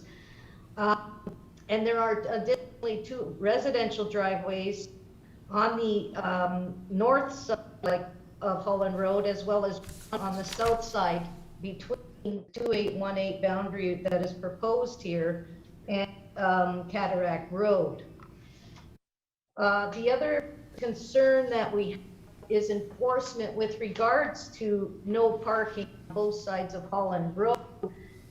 If the council is going to stick with the proposal here from 2960 West Line to 288 East Line of no parking, enforcement is a concern for us due to the pumpkin farm being open on weekends and weekends. And enforcement with the bylaw hours, I'm assuming they're Monday to Friday from what I see on the website. So enforcement is a concern, and I'm wondering if council will consider having no parking signs, and as well on those no parking signs, a tollway zone added to that, just as the city had done on DQ Road, in the event that people who are thinking about parking there, because it has been done in the past, would take by seeing. I don't know if that would relieve the city of costs of management of the street, you know, bylaws getting phone calls. So I'm asking for that as well. And due to traffic, in regards to traffic, it not only does happen during pumpkin season, as mentioned before, we had roadside parking. The fields are closed. They were closed during all seasons other than pumpkin time. So when you consider that the beer and wine garden time, sunflower season, and the Christmas howls that was done last year, with the capacity of 600 plus, include 420 seating capacity for fire pits, as well as outdoor seating and hoop house seating for the beer and wine and the other events. I don't know if Mr. has enough capacity to cover that for his patrons on site. So we're gonna have then in the dark seasons, patrons park at 288 down to Cataract Road. So I'm asking the city to consider this as well. Okay, and thank you so much for your presentation, and I'll open the floors if there's any questions for Ann. Are there any questions for Ann? Go ahead, Councillor DeRose. Thanks for your presentation. And so you're proposing, I know there's, so what I see from the city in the report tonight is that there's, I think about 820 meters of no parking. You're asking to extend it, and I agree with you, because you don't, you're just going to park after those 820 meters, and then they're going to be walking down the street anyway, which will be a hazard. I know at night I almost hit people. It's crazy. And people are holding kids' hands that kids are on the roadside. So I kind of agree with you that, in my opinion, I think it should be, the signage may be an issue that might have to be dealt with, as people don't want signs in front of their property, but I definitely think there should be no parking on that stretch road. It's just a tragedy waiting to happen. And thank you, Ann, for your presentation. I appreciate you making that clear. Thank you. You're welcome. Any further questions? Councillor Hanley, go ahead. Thank you, Mr. Mayor. Hi, how are you? Good. Anyways, just to ask you, good. So the presentator or the one presentator made it seem like this only happens for 10 or 11 days a year. This is obviously an ongoing issue. That you mentioned next to you, going to the west to the east are closed, and the one across the street. So it's not just a seasonal issue during Halloween. This is on summertime with the wine and the beer, plus the Christmas events. Am I understanding correctly? Yes, you do. However, the lot on the crossroad have only been opened for the last 20 years or 15 years during pumpkin season. And they are closed after pumpkins, like the beginning of pumpkin season and at the end of pumpkin season is October 31st, sometimes December 2nd, they're closed down. But the Howell has on-site part, Mr. Howell has on-site, and that cannot contain the capacity of what has been diversified on the farm. So we have here this on-street parking issue. The fields haven't been opened in the past. Now, whether that is being changed, but Mr. Howell does have a small amount of parking on the east and the west side of the farm, but nowhere near the capacity of what the farm is set to be able to take in with the new diversification of the beer and wine, fire pit, the Christmas at Howell. There's the capacity there on the farm to carry what potentially could be an overflow. Okay. Thank you. Thank you, and I'll be bringing up some of those questions when the report comes forward. Thank you. Any further questions for Ann? Seeing none, I want to thank you, Ann, for your presentation and coming to council this evening. Now I'm going to move on to the report. PWCS 8021, I have a mover, Councillor Sentence, and a second, Councillor Kenny, that council approved parking on street restrictions on both sides of Holland Road in the vicinity of Howell's Pumpkin Farm for a distance of approximately 820 meters as outlined in the report, and that Schedule B of Traffic Bylaw number 150-2012 be amended to reflect these new restrictions. And I'll turn this over to Jeff Holman if he wants to speak on it before I open the floor to council. Jeff, did you want any comments, and I know you're here to answer questions as well. Mr. Mayor, I'd be happy to answer questions. The speakers characterized you quite well. Although I've had a chance to speak with Ann and Skylar, I've not had a chance to talk to the Murphys situation. It's kind of, we're moving quite quickly. But I think the key to remember here with this report is this is not a done deal. This is something we're going to continue to monitor and tweak and as we go through. The magic behind the 120 meters is simply to extend the on-street park to a point where people no longer feel comfortable walking that distance, and it extends also beyond where the satellite sites are located. So that's why we remember, because we simply didn't want to push the issue down the road.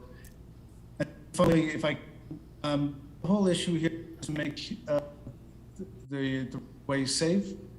So in addition to the parking restrictions, we're also looking at doing some shouldering to allow people that have parked in remote locations to walk safely on the shoulder of the road and not have to walk out on the asphalt. We're also looking at tree trimming to make access and sightlines a little bit more acceptable. And we're going to continue to monitor this area here with the Niagara and whatever we have available for to us, so that if we make adjustments and modifications at some point in the future, we can come back to council. Thank you, Jeff. Thank So now I'll open the floor to questions. Councillor Hanley. Thank you, Mr. Mayor. Good report, Jeff. So would you then say in your feelings now that we do not extend it right now all the way to Category Road? We leave it in the position that it's in with forward. So today, we set at a further date if we see that there's issues with on-street parking beyond the 840 meters? It's really the preference of council. You know, the longer the limit, Mr. Mayor, the longer the more people that may be impacted. I think the key here is to help Howells be successful, but to try and put parking off the road onto their arrangements for off parking. You know, we also heard the concerns about not wanting to have signs in front of people and things like that. So the longer the restriction, then the more signs, the more impact it might have. Go ahead, Councillor Hanley, you have another question? Okay, thank you, Mr. Mayor. Yes, through you, Mr. Mayor, to the fire chief. Terry, do you feel this would be sufficient as far as the safety issue goes for getting fire vehicles through there? I do believe we may have had this there a couple years ago. Would you be happy with what's put forward today, and if we need to address it, we can? Is the fire chief on? Yes, he is. Go ahead, Terry. Yeah, I seen him there, yeah. Go ahead. Jeff, through you, Mayor, Chief Dixon. Council Hanley, yes, we're fine with the proposal through Public Works as to what we need to do for safety reasons at the pumpkin farm. Thank you, Terry. No further questions. Thank you, and I seen Councillor Decker's hand up.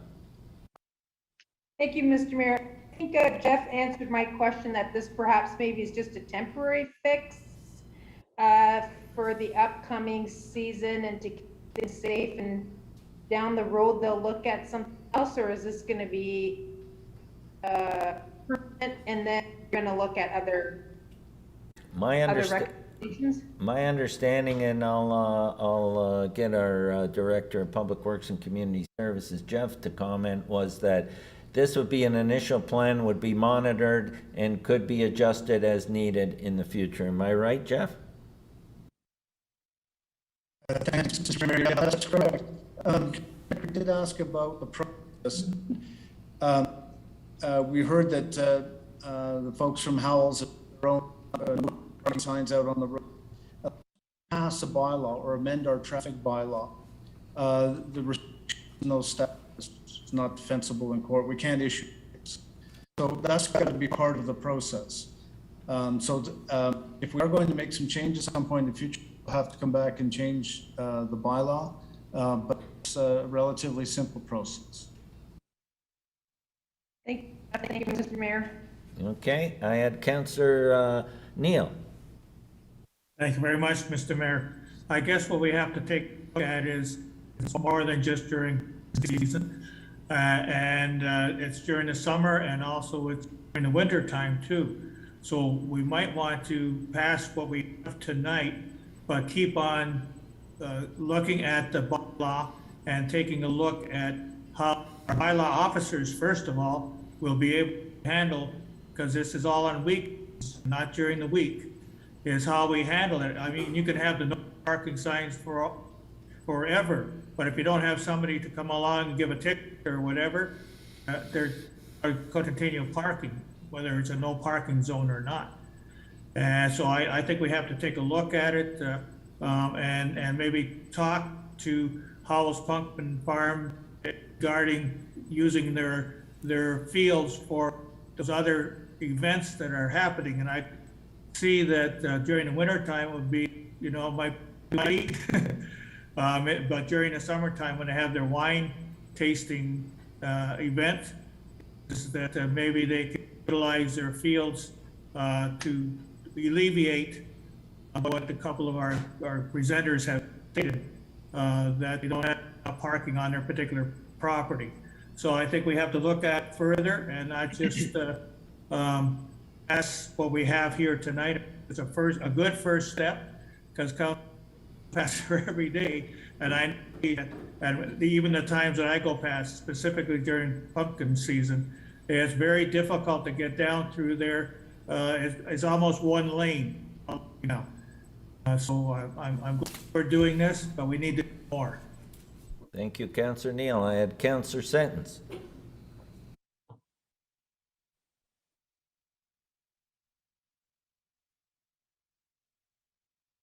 Councillor Sentence, there you go. There we go. Sorry. Yeah, thank you, Mr. Mayor. Through you to Jeff. I was just wondering if it's possible to accommodate the Murphys spacing wise. I don't know the exact geography, but can we help them out with their request and still keep it? I'll turn that question to Jeff.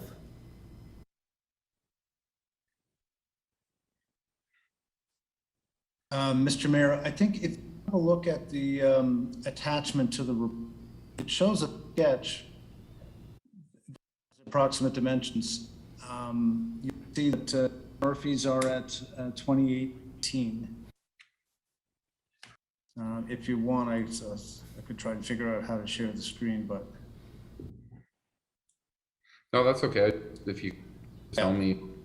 So yeah, the sign would have to go at least to their to east property line, and then have to be spaced at certain distances in front. I don't know what the dimension is. As long as we put it in, you know, maybe we could work with them to find out the best location. But they have to be spaced enough that people won't see it as a gap. Right. If you could work with them and if you've done, that'd be great. But we do need to get these up. Thank you. I got Councillor DeRose. For you, Mr. Mayor, thank you. Jeff, just a quick question. The 76 meters it ends from Hollow, I still think what's going to happen is people will park, because that part of the west side of Howells, people will still park there and want to walk up the street. And as residents noted earlier, and with it, just the tightness of that wide road, that split in the road, go down Hollows. Just a little concern about this not extending right to Hollow Road. That's one of my concerns. You can address that. But also, I also wanted to ask you, Ann had an interesting comment about having a towing sign up somewhere. Contract out with a towing company. Because as she said, we get most of this happening or at night, we don't have bylaw that are working. Can you comment on that? Thank you. I can, Mr. Mayor, but Jason is here as well, and we've had the conversation about the need for enforcement, particularly during peak seasons. We've also asked the Howells Pumpkin Farm to make sure that if the restriction is passed, they put information on their website. Their customers understand that they're not allowed to park on the road. But I'll ask Jason to comment on the enforcement. Thank you, Jeff. Through you, Mr. Mayor. The tow away signs, although a good idea, not necessary. Regardless of whether those signs are there, the enforcement officers have the ability to tow any vehicle on the street, regardless of whether there's a tollway. Our current practice is that we only tow immediately if it is a safety concern. We do currently try to provide enforcement, bylaw enforcement coverage on Saturdays. It's limited staffing during that time, but we do try to someone staff on Saturdays at this current time. Coming in the future, bylaw enforcement review, council's attention. There's no question that staffing levels and demands have certainly increased, but that can be addressed in a future report. Thank you. Okay, is that good, Councillor DeRose? Yeah, so just in regards to 76 meters from Hollow, can I get either Jason or Jeff to comment on that, please? If we can bring it closer to Hollow, because that's my fear, is they're going to be parked towards where people have to take that fork in the road. Go ahead, Jeff or Jason. Jeff, you're muted. Yes. Yeah, so the west end, the restriction goes right across the frontage of 2960. And then there's a couple of other residential homes that are in that immediate area before you get to Hollow Road. We can have a look and see where the traffic bylaw restricts parking in that area. And if we have to extend it to the west, we can do that. I'm sure that on-street appropriate in that location either. So we can look at bringing that back if we need to extend it further to the west. Okay, so as you said, we can tweak it as we go. Yeah, we may not have to. We may already have some authority there based on, proximity to the section. The Highway Traffic Act has some specific language of where parking can take place, and our traffic bylaw does as well. But if you'd like us to look at it, we add that as an amendment recommendation. Okay. What's your what do you, Jeff, your recommendation on my request? So it's always good to have a council direction so that we're not, spinning our wheels here. If it's the wish of council, you could either extend it now or you can ask for in the future. It's your preference. Yeah, I would extend it right Hollow, possible. I don't know if my fellow council would look to support that, but. Ask for amendment. Wait. Can I ask for a friendly amendment? No, it's not, are you making the amendment? It's not a friendly amendment if you're making the amendment. Okay, sorry. Are you making an amendment, and what is the amendment gonna read? I'll ask Joanne. You want to extend the 820 meters? Is that what you're asking?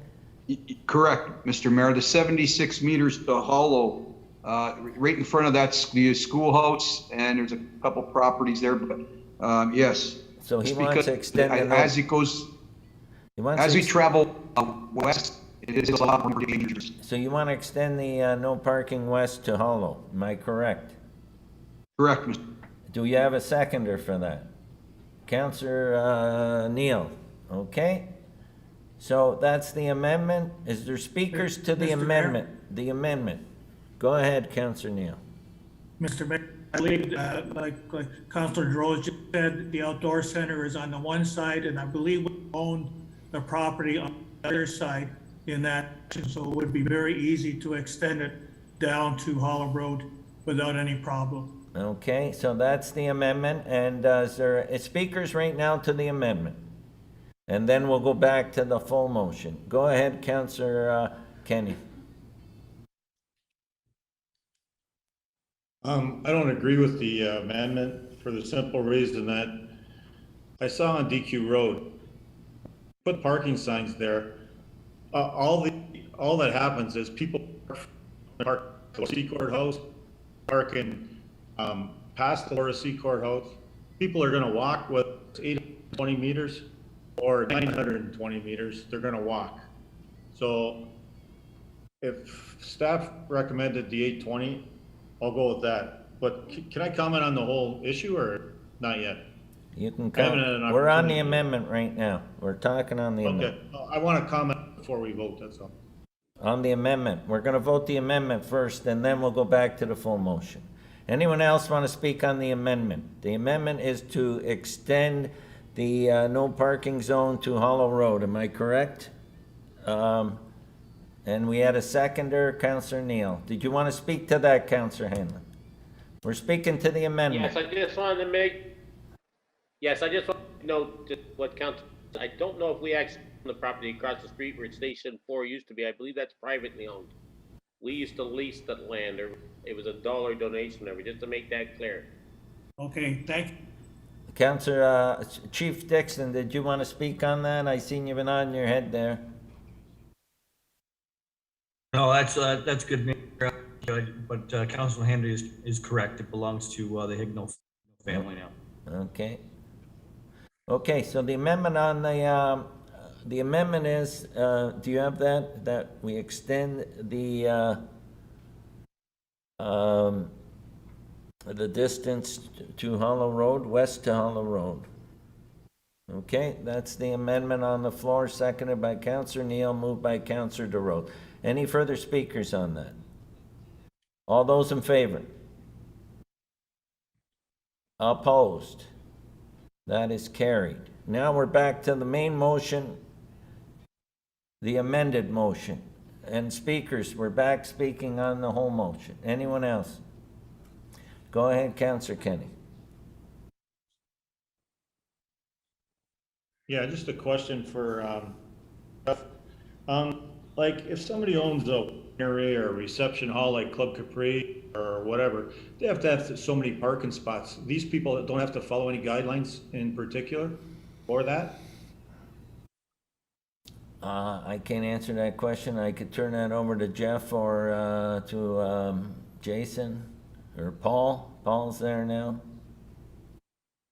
Good evening through you, Mr. Mayor. So normally, yes, the answer is yes. So if someone was, to develop a property, the zoning bylaw would require a certain amount of parking to be provided based on the use. This property is located in the Niagara Escarpment Commission control area. So the use property is regulated through the NEC. So our zoning bylaw doesn't apply. So we can't say, based on our zoning, there's a requirement for so many parking spaces. It all has to be regulated through the Niagara Commission. Thank you, Paul. Okay, because this business started out as a small business and it's got quite a bit larger. So if they did apply as a small business for many parking spots, I'm just wondering if the larger amount of parking spots has been looked into. And then I guess my second point would be, like Jeff mentioned, like a stop that would move on later. I think we should put this business on notice that you have 33 acres and down the road, we might be looking for you to make some changes to provide so that people do not get hurt on this road. Because as Councilor Thorold said, somebody, and I think we should hold the business themselves with their 33 acres to make room for parking. Thank you, Councillor. Any further comments here? Okay, so we got a mover, Councillor Senton, seconded to Councillor Kenny, and that council approved parking on-street restrictions on both sides of Holland Road in the vicinity of Hall's Pumpkin Farm for a distance of approximately 820 meters as outlined in the report, and it was amended. And can you read that, how that will read? And I'll ask Joanne to read that. Through the mayor to members of council, that council approved parking on-street restrictions on both sides of Holland Road in the vicinity of Howell's Pumpkin Farm extended west to Hollow Road. And the second clause remains. Okay, that the traffic schedule be amended. Okay, any further discussion? Seeing none, all those in favor? Opposed? That is carried. The only one thing comment I'll make is that although nothing's ever perfect, we've made huge improvements on DQ Road, and I think comparative to what we had there and what we have now is an amazing improvement, and it's always at its best level when the bylaw is enforced. In other words, when we have actually the bylaw out patrolling the area. Okay. Consent reports. I got a mover, Councillor Sentence, and a seconder, Councillor Wilson, that council approve items 15A through 15N as presented. Are we taking them as a whole, or are we pulling any items? Go ahead, Councillor Hanley.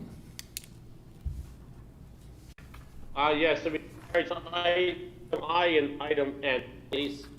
Give me them again, please.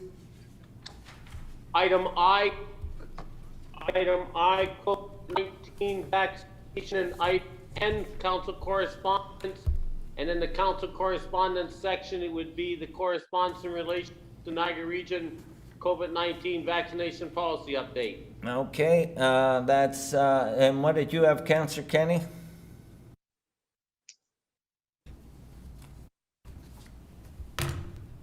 Is the vaccination not J in paper? No, it's 15I. Okay. That's the one I wanted pulled too, thank you. So we got 15I and 15N, so, go ahead, Councillor DeRose. Mr. Mayor, I have, I. We have 15I M. already pulled. Pulled? Yeah. Okay, and M? N is already pulled. Okay, anyone else? Ellenberg traffic study, please. 15I and 15N are the two that's been asked to be pulled. Are we gonna vote on the rest? Okay, so we're voting on. Mr. Mayor, I said M as Mary. Sorry, so you want 15M? Yes, please. Okay, He also said I, but enter a word, so I think that's J, just to be clear. No, there's 160 and 150. Right? 1.6 and 1.5, Council Wilson, I think. Right? 15I is the vaccination policy. And On my, Jay now. okay, Right? mine is on the, my, 15I is the vaccination policy on I'm sorry, mine. Mr. Mayor. Mine's L. Wait, one Aye, second. Well, it's L. one second, Big L. Councillor DeRose. I'll ask the clerk. Sorry about that. Thanks, Councilor Wilson. Sorry, through the mayor to members of council, the reason why the lettering is a little bit off is because we pulled the one report to follow the delegations. So if you just want to read the report number, that might help clarify a little bit for which items you want to pull. So 15I, according to the new numbering, is the vaccination policy. Okay? Okay, so it's L. L and M are the two I want to speak on.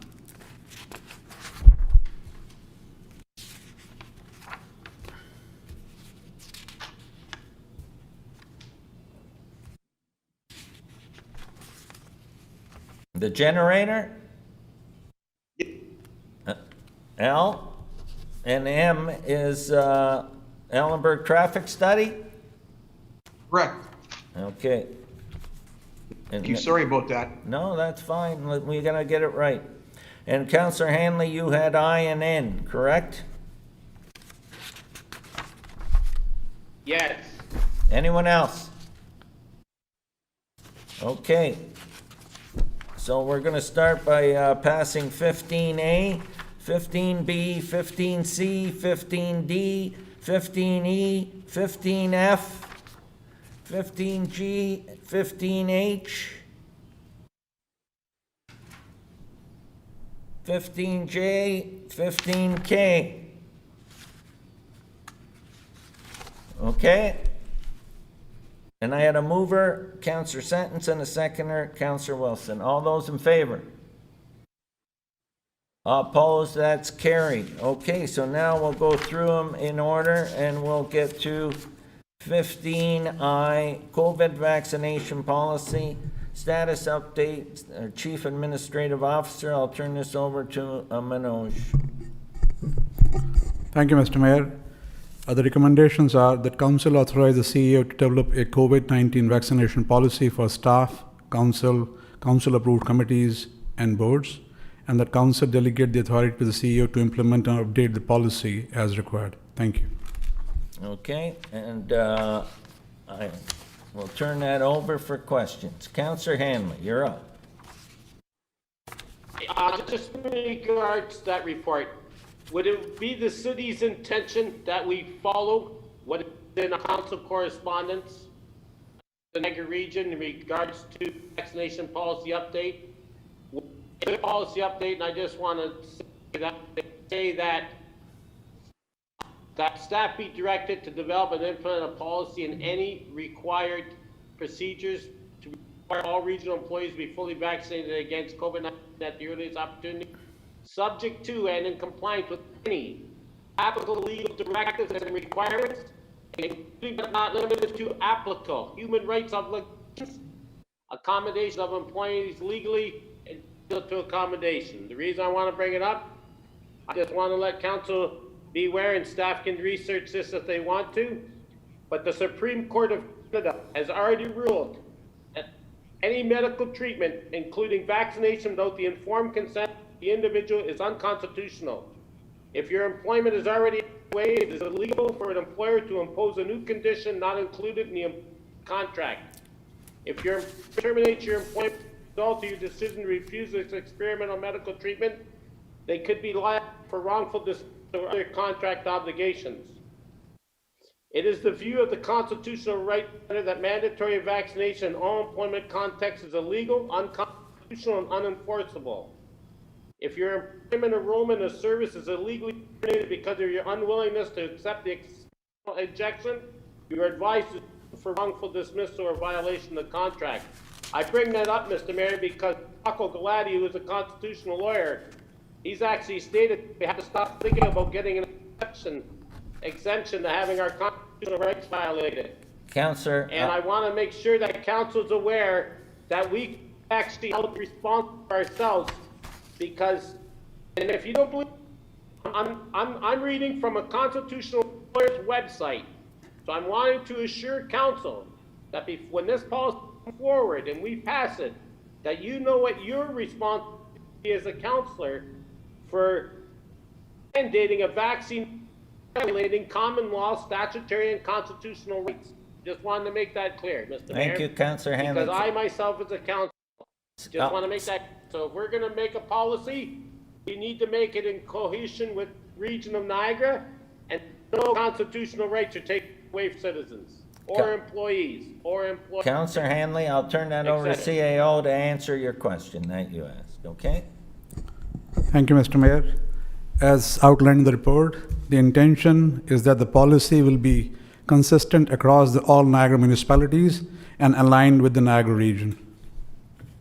Okay, Councillor Hanley, does that answer your question? I appreciate that. It's my only concern is I believe that we also get what other municipalities are doing or have in the report, if I could ask for that, because I do believe they are already a municipality in the Niagara region that will not has declined to put a proposal forward and such.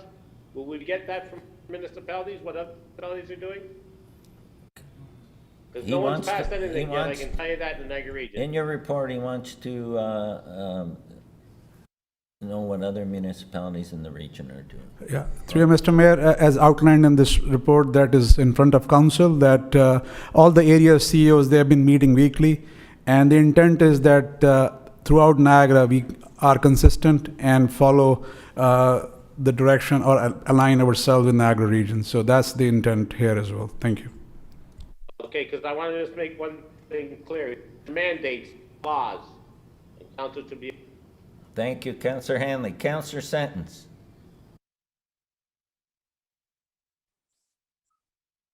Go ahead.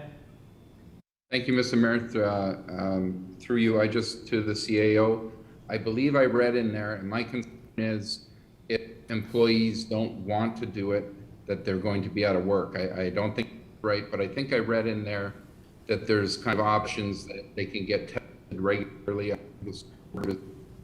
I believe they're doing tested twice a week if you wish to. I've done vaccines, I'm for them. I just don't want to take it a step too far that anybody would be out of work because they don't feel they want to take the vaccine. Thank you. Manoj?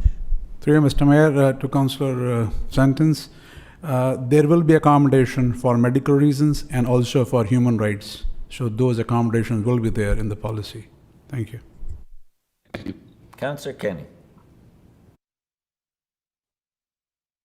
I would just like to say that I don't feel right on even voting on this. Can we tell the federal or the provincial government come out with more information and more information for us? Because I don't mind saying I'm double vaccinated, but I also don't mind saying that I don't want to force anybody that don't want to get vaccinated. it's a choice of theirs.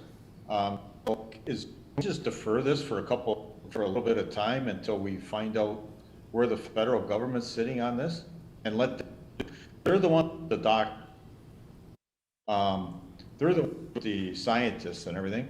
I worked in a paper mill all my life. I've got no idea of the ramifications that this could cause, so I don't feel comfortable voting on it.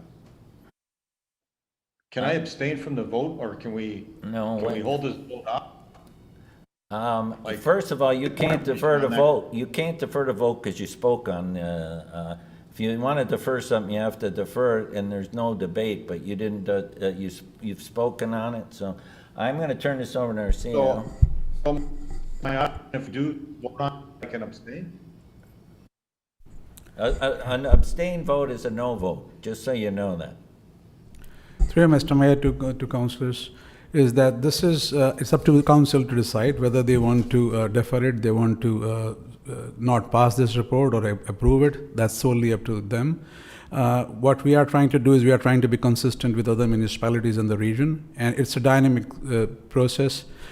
Things are changing on a daily basis. Federal government has put together some recommendations. Provinces come up with their, vaccination stuff. So things are changing for sure. What we have done, whatever we have known so far by discussing with other municipalities and with the Niagara region, that's what we're putting forward. It's up to council how they want to do it. They want to reject this report at this point in time. That's up to them. They wanted to not have a policy at this point in time. I don't think so. It is mandatory for us to have it.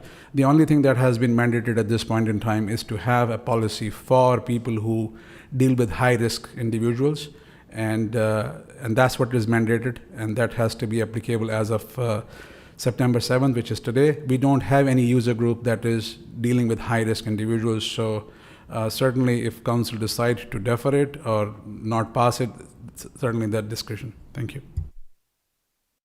Go ahead, Councillor DeRose. Mr. Mayor, can I ask for a deferral? I haven't spoken on. Yes, you And can. I kind of agree with what Councillor Sentence and Councillor Kenny said. Possible to ask for a deferral, just even to the next meeting. Okay, a deferral till the next meeting. I need a seconder. Councillor Wilson. Okay, there's no debate on a deferral, so we'll vote on that. All those in favor? Opposed? That is carried. Okay, so they'll be deferred till the next meeting. And, okay, that's item I. Okay, now we're on to item 15L, the generator, and I'll turn this over to our Director of Public Works and Community Services. Jeff, are you there? This is the tender award for the City Hall generator, PWCS 6721. Hey? That's correct, Mr. Mayor. Would you like me to make the recommendation? Curtis or yourself, who's going to do this one? Whatever. Yeah, just read it so that, because I think that Councillor DeRose has some questions. Okay, recommendation, Mr. Mayor, is that the council authorize the cancellation of the purchase order contract between the City of Thorold and Meadowbrook Construction, Inc. as the initial low for the request of tender number 602-0001, and two, the council of the City of Thorold request for tender 602-CH001 regarding the City Hall generator replacement to Echo Electric Limited at a contract price of $187,750, including contingency, excluding HST. And three, that council approved $23,030, excluding HST, to upgrade the service to Thorold City Hall. And four, that council approved an additional $25,000 funded from the Capital Asset Replacement Reserve for the installation of a new generator at City Hall. And five, the mayor authorized to execute the necessary contracts and agreements. Okay, go ahead now. Councillor DeRose, you have questions? Correct. Yeah, through you, Mr. Mayor. Thank you. Jeff, what is the lifespan of these generators? I don't know. I'll have to defer, Mr. Mayor, if that's okay, defer to Curtis. Through you, Mr. Mayor. Yeah, I can answer. So, it really just depends on the general maintenance and the upkeep of the generator through preventive maintenance, regular run tests, that sort of thing. I would assume 20, 25 years if it's a good generator. And you guys know how long we had the old diesel one? Roughly how? Through you, Mr. Mayor, that generator it came from 8 Carlton Street at the time of the renovations with City Hall and the original generator from that site. Okay. So, and thank you, Curtis. I was questioning the need for it. You're speaking with Manoj today. I realize the importance of it. Can you expand on that? I know it's because it's an EOC location. So. Yeah, through you, Mr. Can you just explain because people are asking me, we're spending $230,000 on a generator, and they're questioning it. So I just want to explain it so people are aware. Yeah, through you, Mr. Mayor. So that's correct. City Hall operates as our EOC, or Emergency Operations Center, which basically any situation that happens, that is a site that staff locate themselves to deal with the emergency at hand. And right now, the generator that's there powers up half the lights at City Hall, doesn't take care of the certain plugs through City Hall. Essentially, it's an emergency backup system. What's being proposed is a generator that will fully power City Hall, emails to continue, full lights, HVAC, the entire building essentially will be self-sufficient on a natural gas generator, where currently the generator that's there diesel gas unit, so you have to basically come along with a jerry can and fill it up, so to speak. And it runs so hot that it's actually set off the smoke that's located in just because of the age of it. It just trips a fire alarm as well when it's running. So the generator will be located outside, fully power the entire facility, and it can run for days on end without issue. Thank you, Curtis. I just have one question. In the tender, there's 4 other companies that bid below Echo, and I'm just wondering why Echo was chosen over the 4 that are lower than, unless that's their old price team. I don't know. Because I know you said Meadowbrook couldn't do it for the 163, but I'm just wondering why the other companies weren't considered, even though they have a lower tender. Thank you. Yep, Mr. Mayor, so what took place there is that couldn't deliver on their price based on the pandemic and the increases that were being seen across the board. We went to each lowest bidder to that up to, and Eco was the next that was actually going to put position. Oh, thank you. Okay, any further questions? Councillor Hanley? Yeah, no, I agree with, I support it because it's more or less like the same type, you can, the version for, in the way the weather's been like, you know, the 100-year storms don't come every 100 years anymore, so I'm like a person having a Generac, energy supplier at home, same thing, run natural gas, lot better than diesel, lot safer, and as Chris says, I know fact, and some of them, we use them on our sites, they can run days on end, and really high efficient. The natural gas is the way to go compared to diesel. Okay, thank you. Any further questions? Great report. Seeing none, I have a mover, Councillor Sentence, a seconder, Councillor Wilson, for PWCS 6721 Tender Award City Hall Generator. All those in favor? Opposed? That is carried. 15M, Ellenberg Traffic Safety Study, PWCS 7821. Mover, Councillor Sentence again, seconder, Councillor Wilson, and I'll turn this over to Jeff Holman, Director of Public Works and Community Services. Mr. Mayor, the recommendation is that council approve the cost sharing and cost agreements for Ellenberg Traffic Safety Study, describing the report.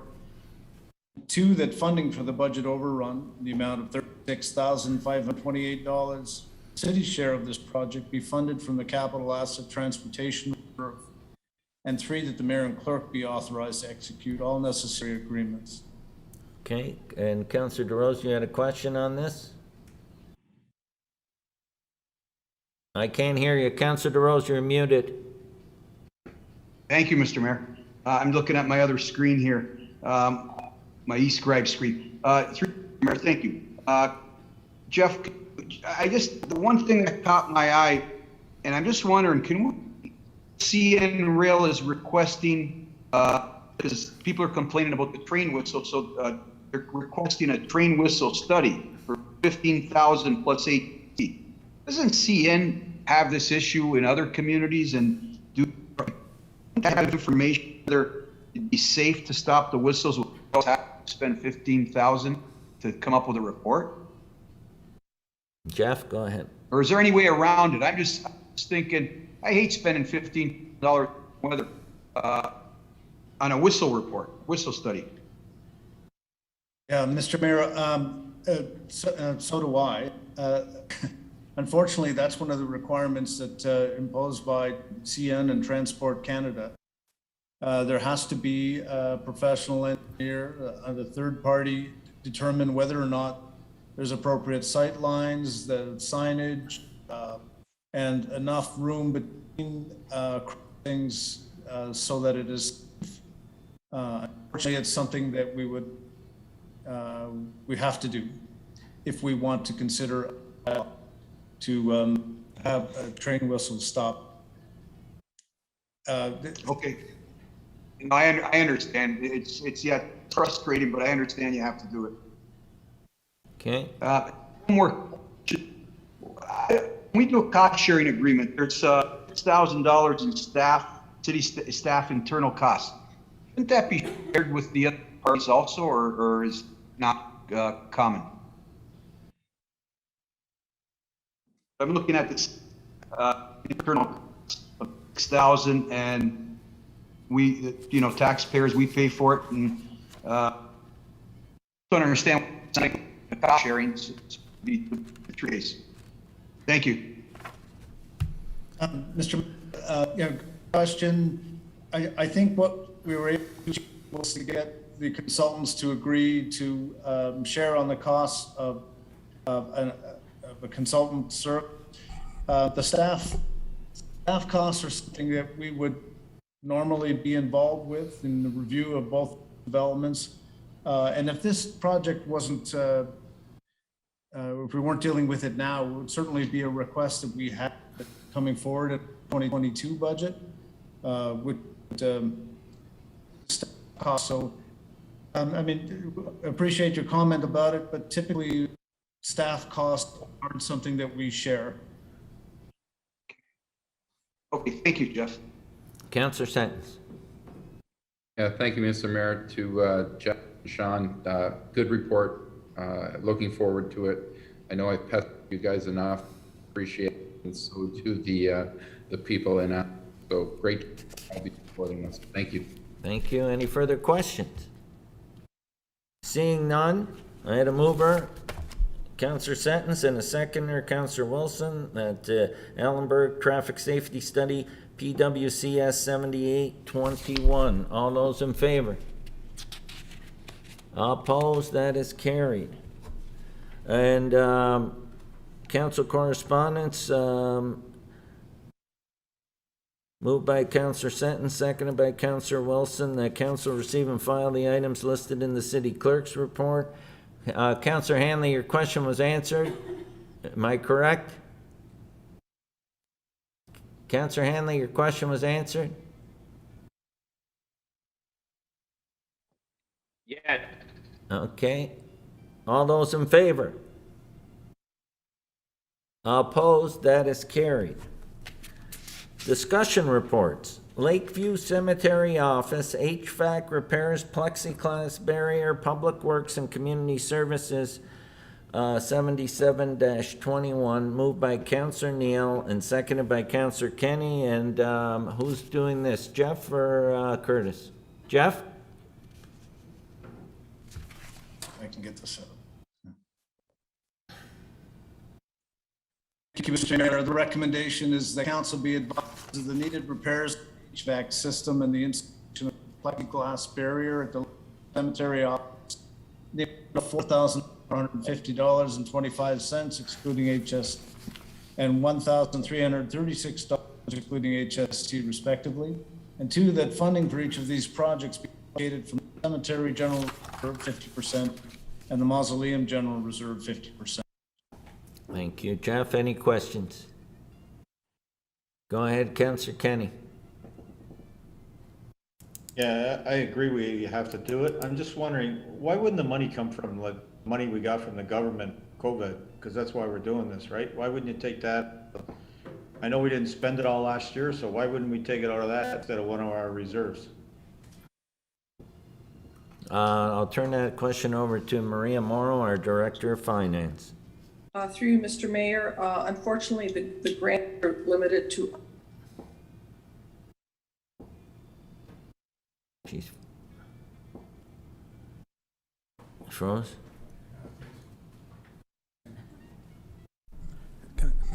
So what the director wants to speak, I guess, is that the grant is only for operating cost and not for capital. Oh, Maria, you're back. Go ahead, you Oh, froze. I'm back. Okay. Yeah, sorry about that.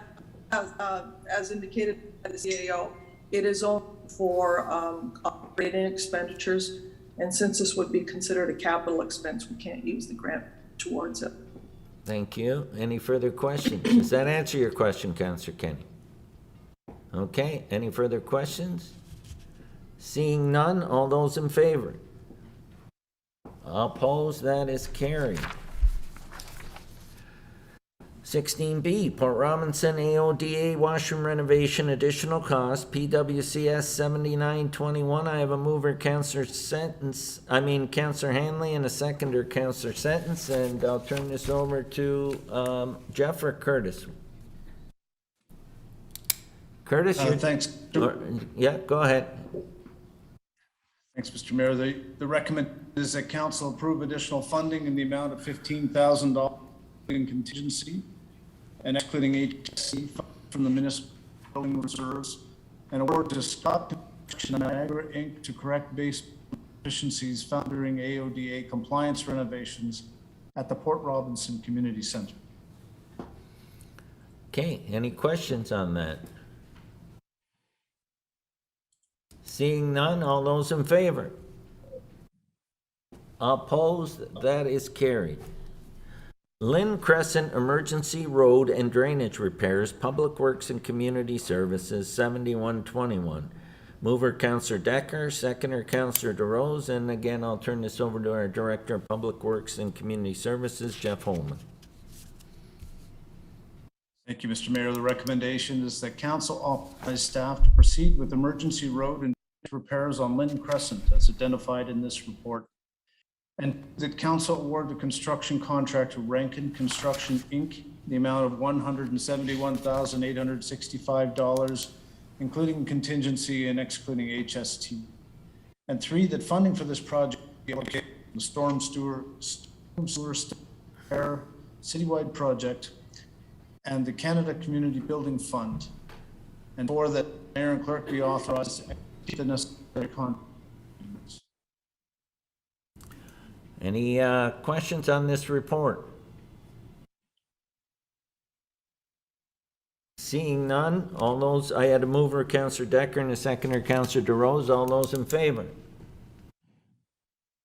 Opposed, that is carried. Rolling Meadows, Phase 13, Plan of Subdivision, Final Approval, Execution of Supplementary Subdivision Agreement, Planning Development Services, 3421.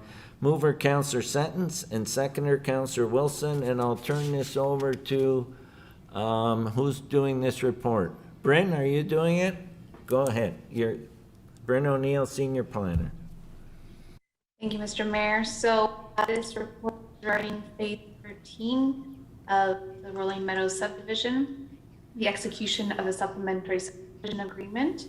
The recommendation is that regarding the Rolling Meadows Phase 13 subdivision be received, that the final plan of subdivision for Rolling Meadows Phase 13 approved, and also the street names for Rolling Meadows Phase 13 be approved are Vanilla Trail, Buttercream Avenue, Sugar May Avenue, Concord Drive, Eversweet Way, Sunhaven Lane, and Drive, and that the bylaw authorizes the mayor and the clerk to execute the agreement for Rolling Meadows Phase 13.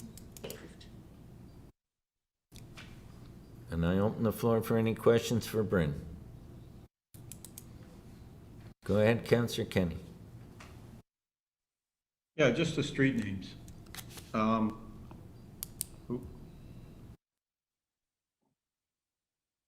lost my video. Anyway, just the street names. How we pick these names, and like, I would like to I suggest it or whatever. We've had some long time employees in Thorold. They retired after 40 years or volunteers in the city. How do we forward people's names that be added to this list instead of like a grape or a vanilla, you know what I mean? Like we should recognize people that, like I say, that were in the city for 40 years. Well, I think we updated our policy. Denise or Sean want to speak to that? We did update our policy and set up a committee that was supposed to look at naming streets. Can you expand on that, Denise? Yeah, through the mayor to the councillor, we did update the policy not too long ago regarding street names. We do have a list now of historical names as well as other names that have meaning to the city of Thorold that developers can choose. There are criteria within our policy that of the proposed street names that you see with regards to Rolling Meadows and any other subdivisions, they have to meet that criteria, and staff assess whether they meet that criteria. The names get circulated to the working committee that we've got, and if there's any concerns with them, that they get addressed. So there is the opportunity to use the list of that we do have with Rolling Meadows, because it's been around for some time, established a theme in the area. It to staff and to the developer and applicant, it seemed to make sense for them to stay with the same theme. Okay, Councillor Kenny, I see Councillor Hanley. I agree too. Before I know we brought a motion forward, I believe Fred or myself, we either brought the motion forward, either or seconded. How you address it is that you need to approach the developer themselves, because I find that no matter how many times that we've up at council, what the wishes of council are really met. You know, like all that development going on where the former Exelon property is. No one that worked there as World War II veterans really being recognized for what that site was. As Councillor Kenny said, we need recognizing individuals that never seems to be taken into consideration. I found that as I did, actually was the council that brought forward Kenny and approached the developer, and he agreed to it, and he put the development forward. He requested that name. We had the plate made. That's what needs to be done. It's sad to say, we as councilors need to start approaching to the developers, I feel, and then having the names chosen, and then the criteria is presented by, or the city wishes to follow. But I've been here, and Councilor Neal with me. We've had this discussion before, and it never comes to fruition. They just keep naming the streets that you grape, orange, pear, and not really recognizing the city and the citizens for what it is. That's the feeling anyways. Thank you. Councillor Thorold. Through you, Mr. So if we voted, if council votes against this, I mean, they'd have to change those names, or what is the process? Like, I agree with Councillor Kenny and Councillor Hanley. How can we go about in the future anything about these names? Because I ridiculous in my opinion. Sorry, so that doesn't follow the builder, the developer's theme. I don't care. They are those are ridiculous names if you ask me. And I agree with the two councillors previously speaking. So is there any way, Mr. Mayor, that we can change this? You can put the question out to staff going forward. Maybe we now, but Denise, so that Thorold staff. I'll I'll get Denise to answer that, Councillor Doral. Thank Through the you. mayor to the, through the mayor to the councillor. So these names do meet the policy, and the policy was approved by council. Council does have the authority to approve the street. That being said, if council to amend the policy to add different names as suggested by council, that is something that that can be brought forward. Thank you. Okay, Councillor Sentence. Go ahead, Councillor Sentence. Thank you, Mr. Mayor. Through you, I don't think what we're asking is necessary to change this, but I think what we're asking is going forward, we say to the developer when they're getting ready to build or when they're picked, we say, here's the names we would like to see you consider to put on and then put forward the Thorold people on there instead of it coming to us and I'm not going to, but in the future, if we can go to them when they're building and say, we have a list of names, here's what we would like you to use. Or you have to use 2 of those names for each development or something, where we're proactive going towards that. I think that's the field that we're going, that we're talking about, if it's a motion or revisiting something, but so that they have to use the names, if not more, in each. Go ahead, Denise. Sorry, Mr. Mayor, my name? What was that? Go ahead. Did you want to respond Through to the mayor his, through the mayor to the councillor. go ahead, Councillor Neal. Yes, Mr. Mayor, as long as Councillor Hanley and I have been on city council, if it's up to city council to be here all night, because trying to say one specific, everybody doesn't agree with it, so that's why we have a policy, and that's why Denise, if we want to revise the policy, then we should revise the policy. But still staff make recommendations to the developer, and if we want to have it come back to city council to approve it, we're just talking about it now, and it's taking us 10 minutes to go through specific 5 or 6 names now, and it sounds like most of us don't agree with names that are there. So what names do we agree with? Councillor Neal would be great, and Councillor Hanley would be great, but I don't think we should necessarily have our names on there. So it's very difficult. You don't realize when you get a half a dozen names and there's only two places, it takes a while to figure out who would like to see which names on there. So that's why we have the policy in place. And if we want to revise it, then I suggest that we have Denise forward at a future date to relook at that and see if we want to change it at all.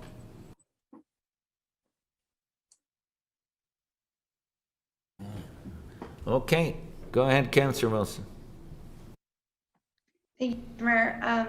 You do, Denise. Well, I'm not going to ask with the report or to revise that, or if we have the motion, but I agree with what the councillors were saying, and Sentence has a great idea. What if we had a list of people we want to recognize in our community, and then a list of names like Vin Lane and things like that, and they have to name 25% of their subdivision from historical people in our community, and the rest can be named with those names. Like, I think that would be an easy fix, because I see what's happening. We did approve that policy, but then there's this massive list, and they can choose what they like off that.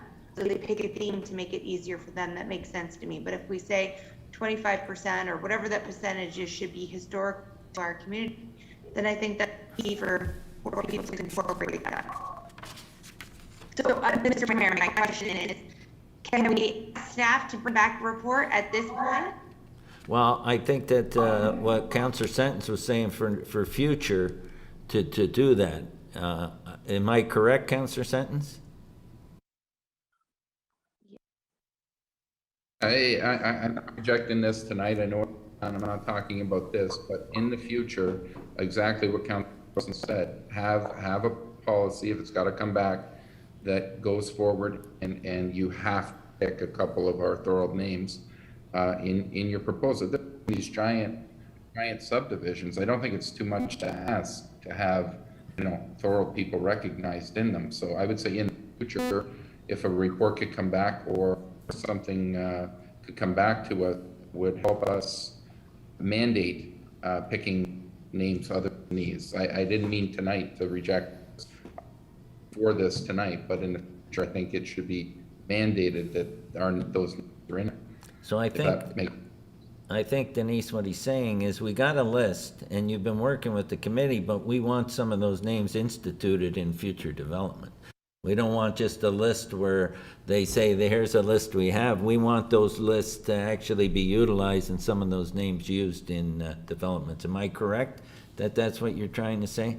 So I think that's the will of council, and if you have to upgrade the policy to make it mandatory, maybe that's what we need to look at. So,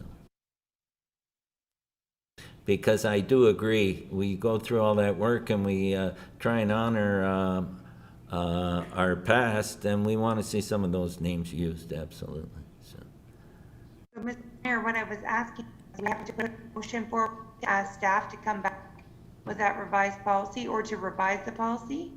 I think the policy's there. Does it need to be revised? It needs to make sure that it's utilized.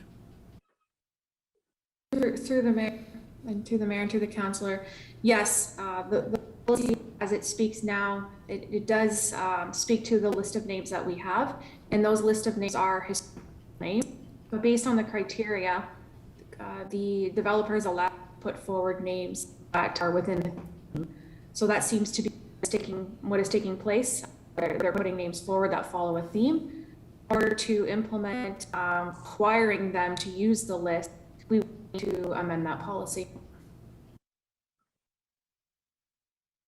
Okay, so we need to bring a report, but this is a separate motion. We're dealing with this report, which is separate. And then we can also, under notice of motion again, ask for that and bring it back. Is that fine with everyone? Because this is a separate report. Okay. So is there anyone further that wants to speak to this particular report? Okay, I had a mover, Councillor Sentence, and seconder, Councillor Wilson. All those in favor? Opposed? That is carried. 16E. Building Division Staffing, Planning Development Services 3521. Mover, Councillor Kenny, seconded, Councillor Hanley, and I'll turn this over to Jason Simpson, our Chief Building Official. Thank you, Mr. Mayor. Recommendations of this report are report PDS 2021-35. That council approved recruitment of one permanent full-time inspector plans examiner position in addition to the current complement, and 3, that council approved the recruitment of one additional temporary full-time plans examiner position for a 2-year to be reviewed again at the time. And that concludes the recommendations of the board. Questions for Chief Building Official Jason Simpson? Seeing none, all those in favor? Opposed? That is carried. Okay, notices of motion. Councillor Wilson, you have, here we can do you want the townhouse fencing policy? You can work, Yes. do you want to work on that for the next meeting with the clerk? Yeah, but I will bring a motion for to maybe extend that, The pilot the project? location that we're doing the pilot in. Yeah, okay. And did you want to bring the other thing was the revised naming policy? Did we want to? Maybe Councilor Sentence wants to bring that forward. Councillor Sentence, did you want to bring the revised naming policy forward so that we utilize the list in future developments? Yeah, Councillor Kenny's baby, but then, yeah. You can work with the clerk on that? I just want to make sure I capture the two things we talked about, okay? Okay. Okay, any further? Okay, bylaws. First reading of bylaws. We'll do the bylaws that we can do before we go in camera, and then when we come out of camera, we'll finish the bylaws. So first reading of bylaws, I have a mover, Councillor Decker, and a seconder, Councillor Longo, that leave be given to introduce the following bylaws. Bylaw 90, 2021, Bylaw 91, 2021, and Bylaw 92, 2021, and that now be read a first time. And now that the same now be read a first time. All those in favor? Opposed, that's carried. Final reading of the bylaws. Again, moved by Councillor Decker and seconded by Councillor Longo that the bylaws just read a first time be read a second and third time and do pass, and that the mayor and clerk do sign and seal the same, any rule of this council to the contrary notwithstanding. All those in favor? Opposed, that is carried. Okay. Now, closed meeting. I have a mover, Councillor Hanley, and a seconder, Councillor DeRose, that council move into closed session at this, what?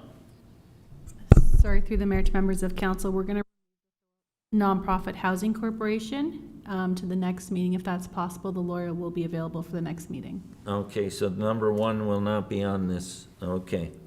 So that council move into closed session at this time to discuss matters relating to solicitor-client privilege, which won't be Thorold Municipal Nonprofit Housing. That'll be next meeting. It will be banking arrangements. That falls under that. A proposed or pending acquisition or disposition of land, Port Robinson Road, and labor relations or employee negotiations.